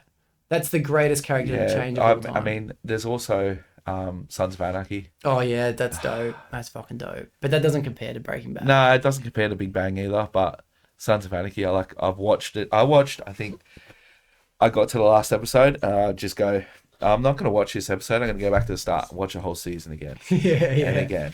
And again. And it's like, okay, now I'll watch the last episode. And I'm like, fuck, it's over. What am I going to do with my life? Oh, well. Start again. Start again. Yeah. Something else. Yeah. I've done that with shows many times, especially How I Met Your Mother. I've finished that entire thing up to season 9. Then the next episode is season 1, episode 1. And then I'll just continue it on and restart it again. Yeah. Yeah. Yeah. That's big. Yeah. That's definitely like my Big Bang, man. I love it. I think there's definitely a link between insanity and creativity, because to be creative is you have to think outside the norm. Outside the square. 110%. You got to think outside the box. Yeah. Yeah, I'm with you. And is that what you consider to be insane? Maybe it is, but it's also like, think of some of the most creative people we've had is like artists. You'd have like Picasso and Leonardo da Vinci and all these other crazy, Vincent van Gogh. They're Einstein. insane. Yeah, Yeah. like all these people are insane. Einstein, fuck, he's the most insane and Yeah. he's the most creative. Even Tesla, but then all the way down to like Kanye West. The cunt's obviously insane. I can't argue with that. And I'm not the biggest Kanye fan, but he's done a lot for I music. am not a Kanye fan. Yeah. Like, he bought Justin Bieber. Like, dude, go kick your No, he fucking- didn't. No, he didn't. Didn't he? I Usher. thought he- Usher Oh, found Justin Bieber. Well, Usher, go kick yourself, bro. Fuck that Justin Bieber guy. Yeah. Yeah. But I don't know. You have to have a link between insanity and creativity. 100%. Has to be a link. Yeah. There is definitely Yeah. a link there. Yeah, and I'm pretty sure everyone would agree. Mm. I'm not insane. I think outside the square, but I'm not insane. Yeah. I think I've been told I'm not insane, but I have certain attributes that can be considered to be sociopathic. And I don't think that's a negative trait. Sociopathic. I guess it's just Depending very... on where you put it. Yeah, well, it can... Sociopath... What's the definition of sociopath before I paint myself in this horrible sociopath definition? So the definition of a sociopath is a person affected by chronic mental disorder by abnormal or violent social behavior. Yeah, so I wouldn't maybe go I with- wouldn't yeah, say no, that. I wouldn't go that. You're not violent. There's a knife. There's an axe. Yeah, that's not at all what I was thinking sociopath meant. No, I guess I understand what you're saying, but yeah, that's probably... The other version is an unstable or aggressive person. Like, I'm not that. So maybe it's not the right term I was looking for. Yeah, maybe not, because that's more of a Jeffrey Dahmer. Yeah, serial killer vibes, yeah. No, I wouldn't say I'm serial killer vibes. Yeah. So the person, shout out to you, who called me a sociopath the other day, fuck you, you're actually wrong. And you were looking for the different word. I hope. I hope I just haven't admitted to something that's going to put me in jail in the future. Have you killed anyone? Nah, well, we're good. Yeah. We're good. Well, 3 behaviors of a sociopath, like you're cold, you're manipulative, antisocial, narcissistic. Nah, you kind of don't I'm have not any that of that. person. I'm not that. I am... What's narcissistic definition? Narcissistic means self-obsessed, doesn't it? Something like that. I can say I'm a little narcissistic, though. I do put myself first in all terms. I think I am the reason why I am Well, a putting myself narcissist first. is a person who has an excessive interest or admiration of themselves.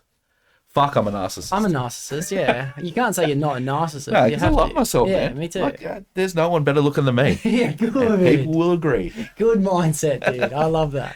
Fuck yeah. My wife won't agree, but everyone else agree. All right, the next question is, I think I can predict your answer, but I don't know my own answer, so I'm going to let you go first while I think about mine. But what do you value most in life? My family. Your family. Yeah, I'm sure, like my family, you probably would have guessed that. Yeah. I wouldn't be who I am without them today. Like even that, like before I had kids, it was, my family, my parents have always been supportive. So yeah, definitely my family. Yeah. Oh, you've actually concreted my one. My family too. My mum, dad, brother, and my sister. They're the most important Yep. things in my world, for sure. My friends come very, very close, if not on the same. To be Yeah. honest, they might even be the same. But it's like if I had to choose between any one of my friends or my mum, it'd have to be my mum. So I'm going to say family first then. Yeah, Yeah. family. Yeah. And then again, when you have your own family, Yeah. they're your entire world, man. I can't wait, to be honest. I'm very, very looking forward to having children of my own. Very, very. Yeah, you'd be a good dad. I've been looking forward to being a dad since I was fucking 13 years old. Yeah, you'd be Yeah. a good dad, man. Thank you. I think I would too. I don't think it would be hard for me to adopt a different lifestyle or give all my attention towards one thing. That's You know what? Your lifestyle gets better. Your lifestyle gets better unless your wife asks you if you want to go to the Wiggles. And Dude, that was my first concert. I'm taking my kids to the Wiggles, bro. dude, Corinne's like, I'm buying tickets to the Wiggles. I'm like, yeah, sweet. She's like, do you want to come? We've got a 10-year-old that won't want to go.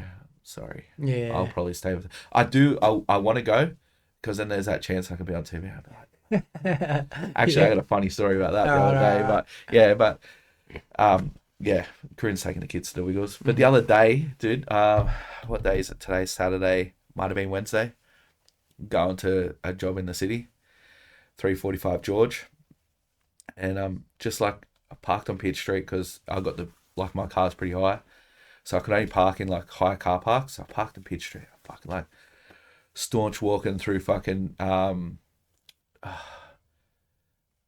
where the fucking Channel 7 building is, whatever that area is called. Oh, not Martin. Martin Place, Yeah. that's it. Yeah, I'm just staunch walking through Martin Place. This bloke jumps out, jams a microphone in my face, and the camera's in my Damn, that's face. sick. Channel 10. It's like, so how do you feel about fucking something about Victoria? Like, I didn't even catch the question. I'm like, I'm late for a meeting, and I walked off.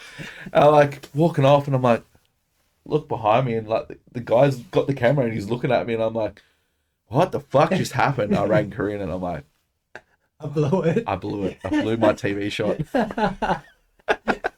You'd already I couldn't know be how on my TV. conversation would have went. I would. No matter what the question was. Oh, I would have funny just you stand at the asked. camera like, This would have been me. Oh, funny you asked. I just went into depth about this on my podcast, the Doxcast on YouTube.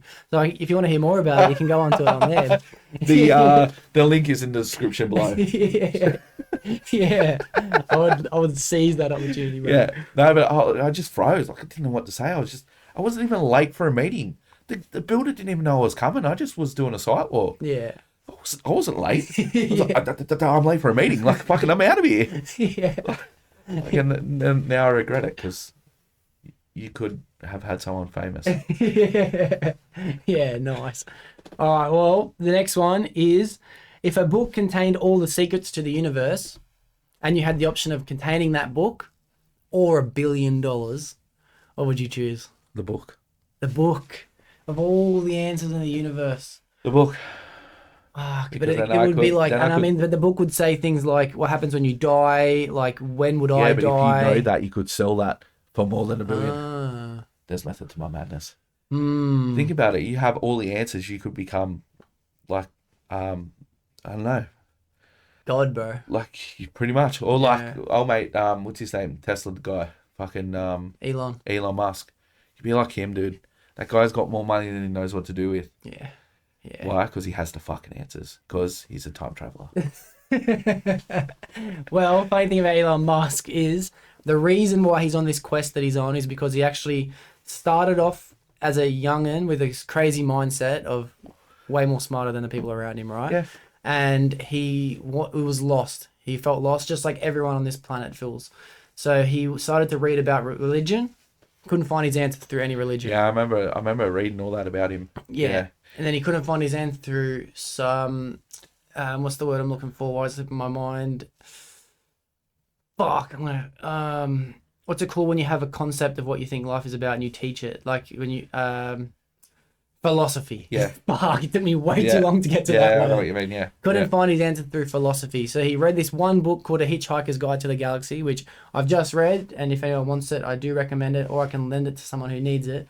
But The Hitchhiker's Guide to a Galaxy was a radio show based in 1950, I think. I might have to read that, eh? It is unreal. It's just a made-up story. It's like listening to a cartoon about these people traveling through space. But the questions and the things that they come up with in this show, which was all basically freestyled in this show on the radio, make you think so deep. And what happens is they invent this computer that is going to give them the answer to life, the universe, and everything. It takes 10 million years, 7 million years. So all these generations of people are looking forward to it. Eventually it spits out the answer, 42. And then, which is why, if you look up on Google, let me just make sure this is true. What is the answer to life, the universe, and everything? Google will give you the answer, 42. It's all based on this one book. This one radio script has been turned into a book now. Yeah, right. So because that's the answer to life, they realized, right, we're not asking the right question. So what's the question that we need to be asking? So they spent another 10 million years creating this other program that can give them the answer. And you never get to the answer by the end of the book. So you do, but I won't give away any of the answers. So because Elon Musk read this and he realized, right, I'm lost. I don't know what to do with my life. I'm not asking the right questions. So every pursuit he's ever been at has been in a result of this one book that he read about what's the ultimate questions. So that's why he's trying to fix all the problems first, like cheap driving, cheap fuel, cheap housing, getting rid of things like cancel culture and suppressing things. That's why he bought Twitter. That's why he's trying to send people to space. That's why he's trying to save energy crises by building batteries in fucking South Australia. Like everything he's doing is like, right, let's fix these problems so we can get out into space. Let's go to Mars, because the further we go, the more questions we're going to have, and eventually we can find happiness. Yeah. He's not looking for any answers. He's looking for questions, which is the dopest fucking thing ever. I love Elon Musk. He's one of my heroes. Yeah, he's insane, that guy. Yeah. But as the question said, my answer would be, honestly, if I found a book that had all the secrets to the answers to the universe or $1 billion, I'd choose the book as well. But I would burn it. I'd burn that book, bro. Because I think the most... I'd burn it after reading it. Nah, I can't be left with that. Because I think one of the most important things is questioning. I think if I had the ability to know what happens after life, after death or not, Yeah. I'd choose not. Yeah. Because I love figuring it out and I love not knowing the answers. Yeah. I love debating about it, arguing, finding out more bits of information. Yeah, 100%. I love not knowing the answers to things. It's the reason Question why... everything. Question everything, bro. Yeah. It's the reason why we get into jobs, because we're curious, and it's the reason why we get so much better at jobs, because we find answers. You know what I mean? 100%. If you already knew, it's kind of shit. Like, what's the point of being alive if you're not looking for something? Yeah, so No one needs that power, bro. No one needs maybe to you know could all read the part of the answers. book to gain yourself the $1 billion and then burn the rest. Yeah, maybe I'd read the book, How to Get My $1 Billion. How to get rich. How to get Yeah. rich quick. Yeah. And it's not via fucking lotto because I lost this week.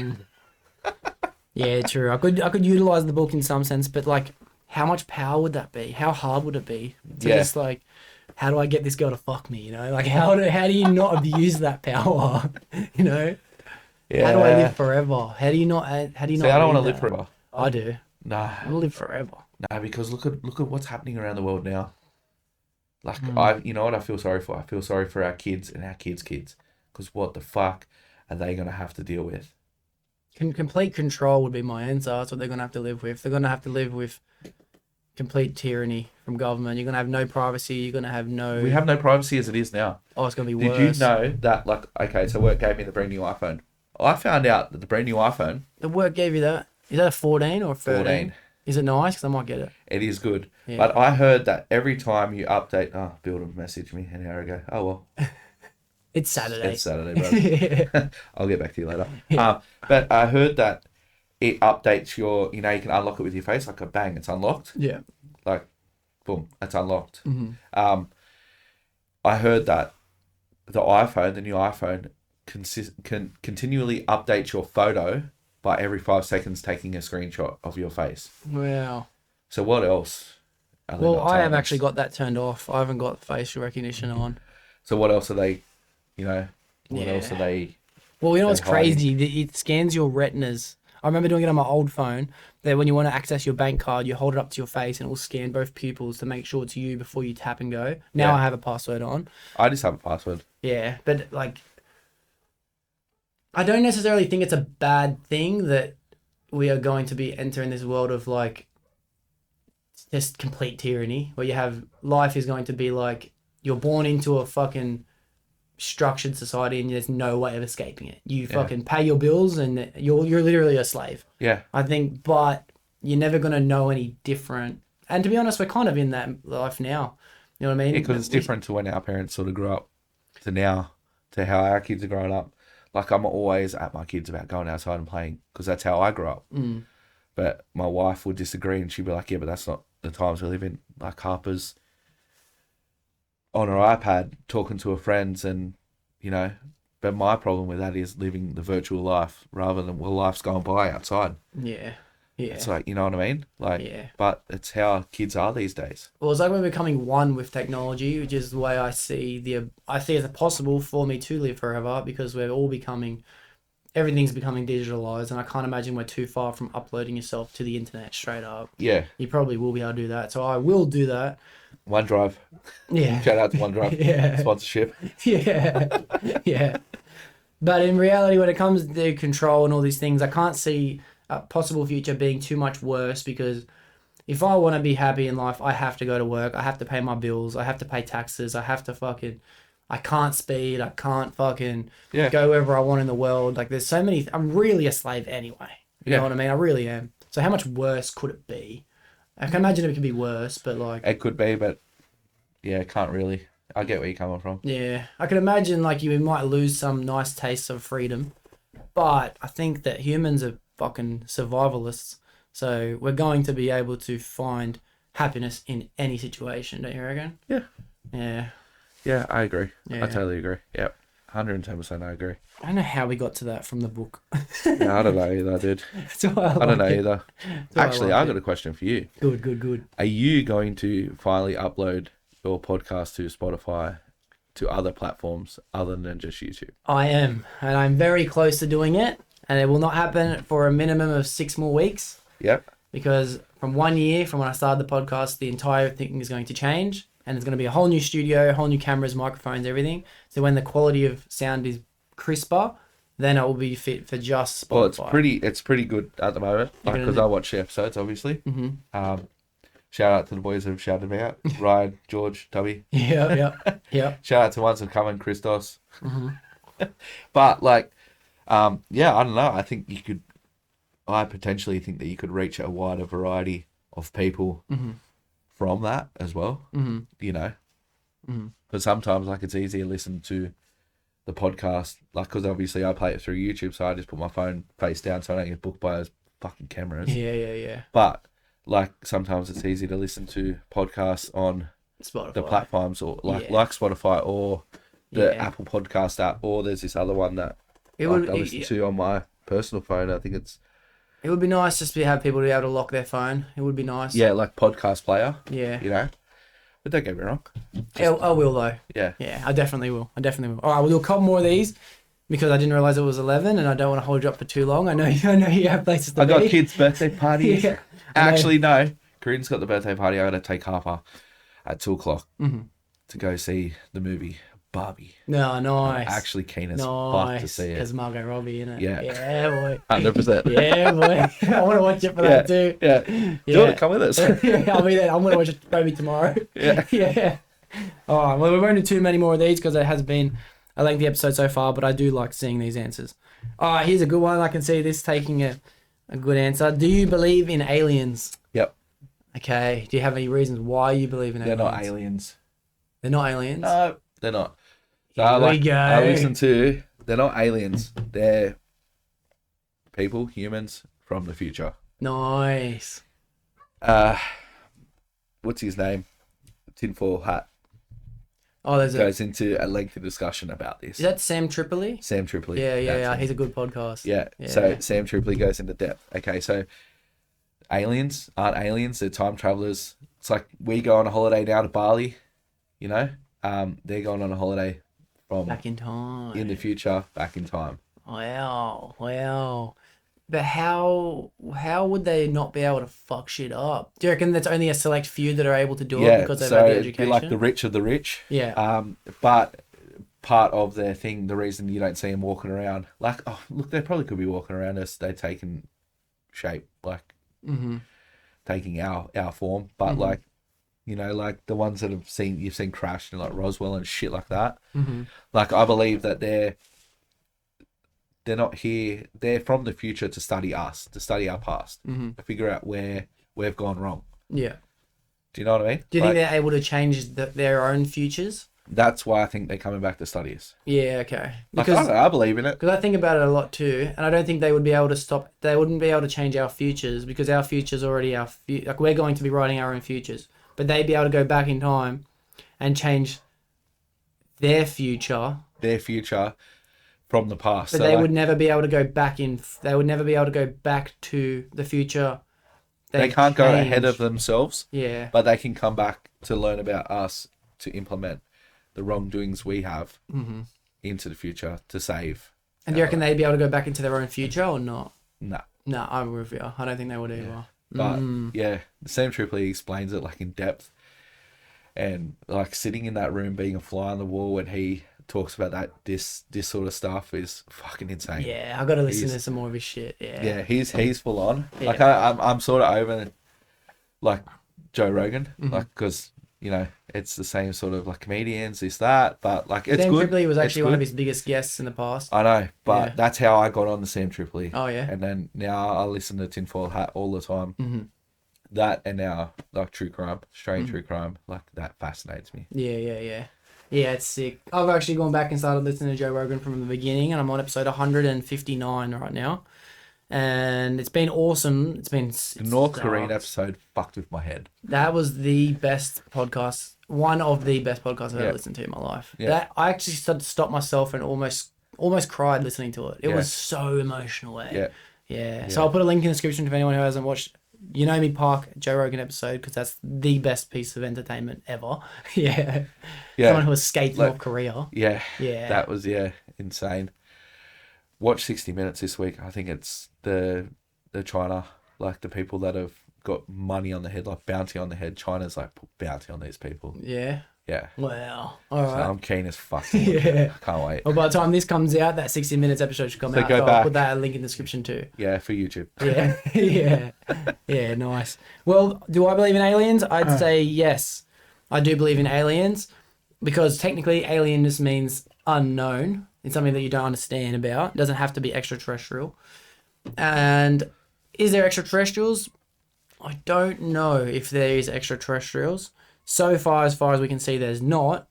Doesn't mean there isn't, but I'm not sure about that. But what I believe to be an alien could just be things that are existing inside our dimension of living without us having knowledge of. So one concept I've thought about is like, what if inside of me there's different consciousness and there's different souls, different entities, and we're all living the same life, Yeah, I but know we what you mean. don't have acknowledgement of each other. Yeah. Just like there could be different versions of you living inside you. Yeah. I think that could be considered an alien. You know what I mean? Yeah. I think, there's plenty of different things that could be aliens. Spirits, that could be aliens. Ghosts, they're It's kind just of the aliens. unknown. Yeah. It's just the unknown. It's That's all it definitely is. things we don't know. Yeah. Yeah. Nice. I like the idea of time traveling, but that's cool. I'm going to Dude, think I'm more full about interested in that, eh? that. Like Yeah. I've researched it. Yeah. I'm going to look into that Yeah. more. Yeah, look it Yeah. up. Look it up. It's actually like there's some really good talking points on it. Mm-hmm. You know, and they bring up some pretty valid information. Mm-hmm. What's something that you've never done but dreamed of doing for a long time? Ooh, flying in a helicopter, but Oh. not actually being a passenger, like flying the fucking thing. Yeah. It'd be sick. Yeah. I've been thinking about that for the last week, dude. I Yeah. really have. Yeah. I want to get 2 helicopters tattooed because I've been thinking about it. Oh really? Yeah. Yeah. I wouldn't go as far as getting them tattooed, but yeah, piloting a helicopter. Like I've even seen like these YouTube videos of like people that have created their own helicopters. What? Yeah, They look build them their up. own. Build their own What the at hell? home. Yeah, Oh my this guy God. built one out of it. It's called the Esky. Build it out of an esky. no. It's like a cropping machine. Oh, You know, yeah. like the ones that like the wheat farmers would use. Yeah. It's like the cab off that on a helicopter shell. Oh, Fucking sick. It's like what? yeah, it's fucking unreal. And he's just got like some old wind turbine, and he's just shoved it on the No, roof. it's like a proper fucking helicopter. I'll see if I can find it. That's fucking dope, bro. Wow. Yeah, but yeah. I'd love to fly a helicopter. Is that something that you're going to set in stone that you will do? I want to, yeah. Yeah. 100% want to. But is it something that you will do, let alone want to? Yeah, I'll do it. Yeah, nice. I'll do it. Maybe when the kids are a little bit older, I'll do it. Yeah. Yeah, nice. I'd love to do that too. I'm putting that down on the bucket list properly. Fuck yeah. It's called Frankencopter. That's it. I'll put a link in the description. Frankencopter. The Frankencopter. That's insane. God, that's Fucking that's so unreal, much bro. worse than I thought. Yeah, it's like, that's what I mean. It's like the Bro, crop. that it's is like, literally a farmer who just fucking built oh, that. he did, bro. He just took the cab off his machine. And he's like, brrr. Fucking, like, and it That's works, insane. bro. It's an operating machine. Wow. I know. And I think the whole panoramic, like, glass floor. Oh, Sick. yeah. Fly around, be like, oh, man. Yeah. There's this mad bit, I'll put a link in the description, that fucking Bill Burr, one of the best comedians of all time, made about a helicopter pilot who took someone up in his helicopter. He's just had the business for 5 days. His old man passed the business on to him. 5 days in, someone jumped out. And he goes into this crazy bit about it. I won't spoil it, but I'll send you the link, and Yeah, I'll send put me a the link in link. the description. It's one of the funniest things ever. It's so good. But yeah, So good. helicopters, bro. Yeah, nice. I like that. Well, something that I've dreamed of doing that I haven't done, I'd have to say join the army. I've always wanted to join the army. Yeah. And fly helicopters. Yeah, yeah, that's something I could do in the army. Yeah, 100%. Yeah. That would open up a whole different world of things to do. Yeah. Because I will not be in the trade for very long. I've got to be honest with you. I'm going to be in the trade until I have become as best as I can, which is a hard thing to say because Yeah, I but then always there's get so many better. other avenues you can do in our trade. I know. But I know that I'm going to be the best. I'm going to be honest with you. I will be the best install mechanic of all time. When I'm the best, I've had enough. Shout out to Moss. Yeah, well, that's why I'm so grateful for these older blokes, And bro, Greg. because they're so they're so much better than me, and it sucks because I've had to come to terms with it. When I came to this company, I thought I was already the best. I told you this. I remember I said to you, I said, go there with an open mind Yeah. and you will grow. Yeah, because I didn't have And it's the anyone truth. to look at in It has. install that was like, I'm not saying Jim isn't better than me, but he is a wide variety of skills. And when it came to install, sorry, Jim, but I'm better. That's just how it is. That's just how it is. Wait till you have him on. Yeah. You can have the argument with him. Yeah. I'm genuinely faster, but that's because he has so much more knowledge than me. That's Yeah. why he's better. I can't do everything. But when I have become the best, hands down, that's my last day. Yeah. Yeah. So Yeah, fair after enough. that, I'll probably join the army. Yeah. Yeah. Yeah, it'd be cool. Yeah, there's so many different avenues you can do in the army. Yeah. Corinne wanted to join. I said no. Yeah. Yeah. And she's like, because she's a nurse. She's like, yeah, but I can do nursing now. I'm like, yeah, so? Yeah. Yeah. No. It's a complete different life. Yeah. Yeah, yeah. All right, well, that was a good one. Helicopter, I'm writing that down. All right, tell you what we'll do. Pick a number between 1 and 20, and that's the question I'm going to find. Jim. Okay, I'm going to go 5. All right, 1, 2, 3, 4, 5. Is privilege toxic? Why or why not? It's actually a Yes. good question. That is a fucking good question. Yes. Yeah. Yes, because people will never realize what it's like to have to work hard for something. Mm, Straight up, they just, if it's handed down to you, you don't totally understand the entire meaning behind it. Like, I haven't got really much stuff that will get handed down to me from my parents, whatnot. But like, I'm still privileged to have what I'm going to have from them. But in saying that, people that have grown up with an abundance of money and have had everything just put on a plate for them, they just don't appreciate it. yeah, yeah, So whereas we would appreciate the smaller things than what they do, you know? yeah. Like a new work phone. Yeah, yeah. Dude, I appreciate that. It's a brand new phone. Mm-hmm. You know?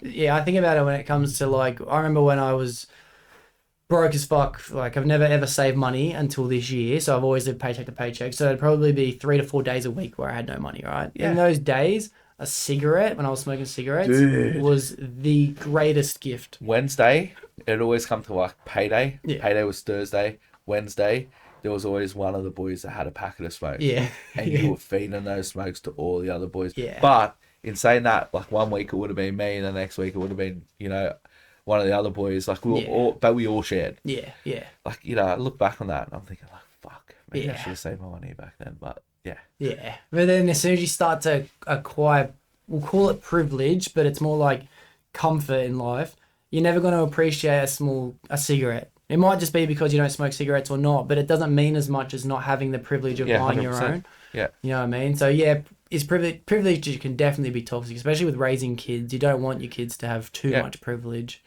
Yeah. Like, I'll give my kids everything I can, and I'm sure you'll be exactly the same, within means. Mm-hmm. Like, I mean, I still want my kids to know that working hard gets you places, you know? So, yeah, Yeah. privilege is toxic, 100%. I think that privilege is definitely a real thing as well. A lot of people don't think it is, because I know I'm privileged enough to be able to depend on my parents. A lot of people aren't born and grow up with good parents. A lot of people aren't born to grow up with good friends. We're in a fucking best country in the world. Like, 100%. we have so much privilege. 100%. So I understand I have privilege, and if I didn't have this privilege, I would be begging for it. Like, I really would. We've got it to a sense, but we've still been, you know, told that we've got to work hard and save and create our own lives, Yeah. which is Yeah. makes you who you are. Mm. You know, if everything handed down to you, like, you would never appreciate anything, Yeah. you know, until you have nothing, and then you might appreciate something. Mm. But in saying that, if you got all the money in the world, you're never going to get to that point. Yeah, how do you fucking grow up with all the money in the world, bro? How can you ever become a real inspiration? How can you ever motivate people? How can you ever be a good companion to people? Because you've never gone through hard... But it's not... Maybe you can go through hardship with having money, you know? Yeah. Maybe there is still obstacles that those people can overcome. Yeah, probably because they'll never know what it's like to have real meaning. Mm. Maybe privilege is actually personally... Maybe it's a personal thing that everyone has their own versions of privilege, actually. Yeah.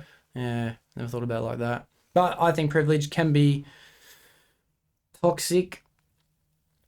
I'm going to say no, just to disagree with you because you said yes. It's the only reason I'm going to say no. Do you agree to disagree? Yeah, but the only reason I'm going to say no is because like I think that it's not something that you should feel sorry for. I guess toxic is, I look for the word toxic as if negative. You shouldn't feel sorry for having privilege. No. Yeah. A lot of people are envious Yeah. of people that have got privilege. Yeah. But in saying that, I might be envious of the privilege you've been given, but that makes me want to work harder to get more. Mm. You know, like, you know, I got a lot of mates that are, you know, envious of other friends for how well they're doing. But instead of being angry or upset or talk shit about them, like, dude, try the fuck harder. Yeah. Yeah. Try harder, man. Yeah. Become better. Yeah. And maybe ask that person, like, how'd you get to the point where you're at? Like building a business. Maybe they're successful and you haven't been so far, but maybe ask the question. How'd you become successful? Give me some tips. I want to be successful, you know? And that's not hard. You should always be a student. You should always be a student, eh? Yeah. Yeah. No harm in asking a question. Yeah. No, Questions never hurt anybody. I think we have the same answer. I just wanted to argue with. Yeah. All right. Well, I do have one final question that I do ask everyone that comes on, and before I ask it, thank you very much for coming on the episode, bro. It's been a long time coming. It has. Yeah. What's it been? Nearly a year. You've been like, yeah, you can come on. Yeah. And then you're like, yeah, it's time to come on. I'm like, yeah. Fuck, I'm busy. Yeah. So yeah, we lead very busy lives, but you know, grateful. Thank you very much for having me on. Yeah, it's sick. I can't wait to have you on again. Yeah, 100%. Let's so get far, a couple of boys together. We can have like a full group sesh. Trust me, it's coming soon. Yeah, very soon. Very soon. Hey, get George, Tubby, Ryan, me, you, Christos, Jim. Get us all in here, like all together. Oh, it'd be dope, bro. I can't wait. We might need the bigger space. Yeah. Oh, trust me, I've already worked the entire logistics of it out. I'm talking financially, spacious, everything. It's just been a couple things in my life that have stopped me from doing it yet, but I'm almost there. Well, yeah, we should do it. That'll be sick. You know, just have like a whole, you know, and if there's any issues, you just like nut it out then and there, you know. Yeah. Sick, Nice. Be sick. Fuck yeah, bit Just of have beef. a boxing ring in the background. Yeah. What'd you say, can't whack? Yeah. No, I love it. That'll be good. But the final question I do like to ask is just in case anyone needs to hear the answer from someone that speaks to them personally. And so what advice would you give someone if they came to you because they were feeling depressed, mostly because they were feeling lost? Oh, a bit of a hard one.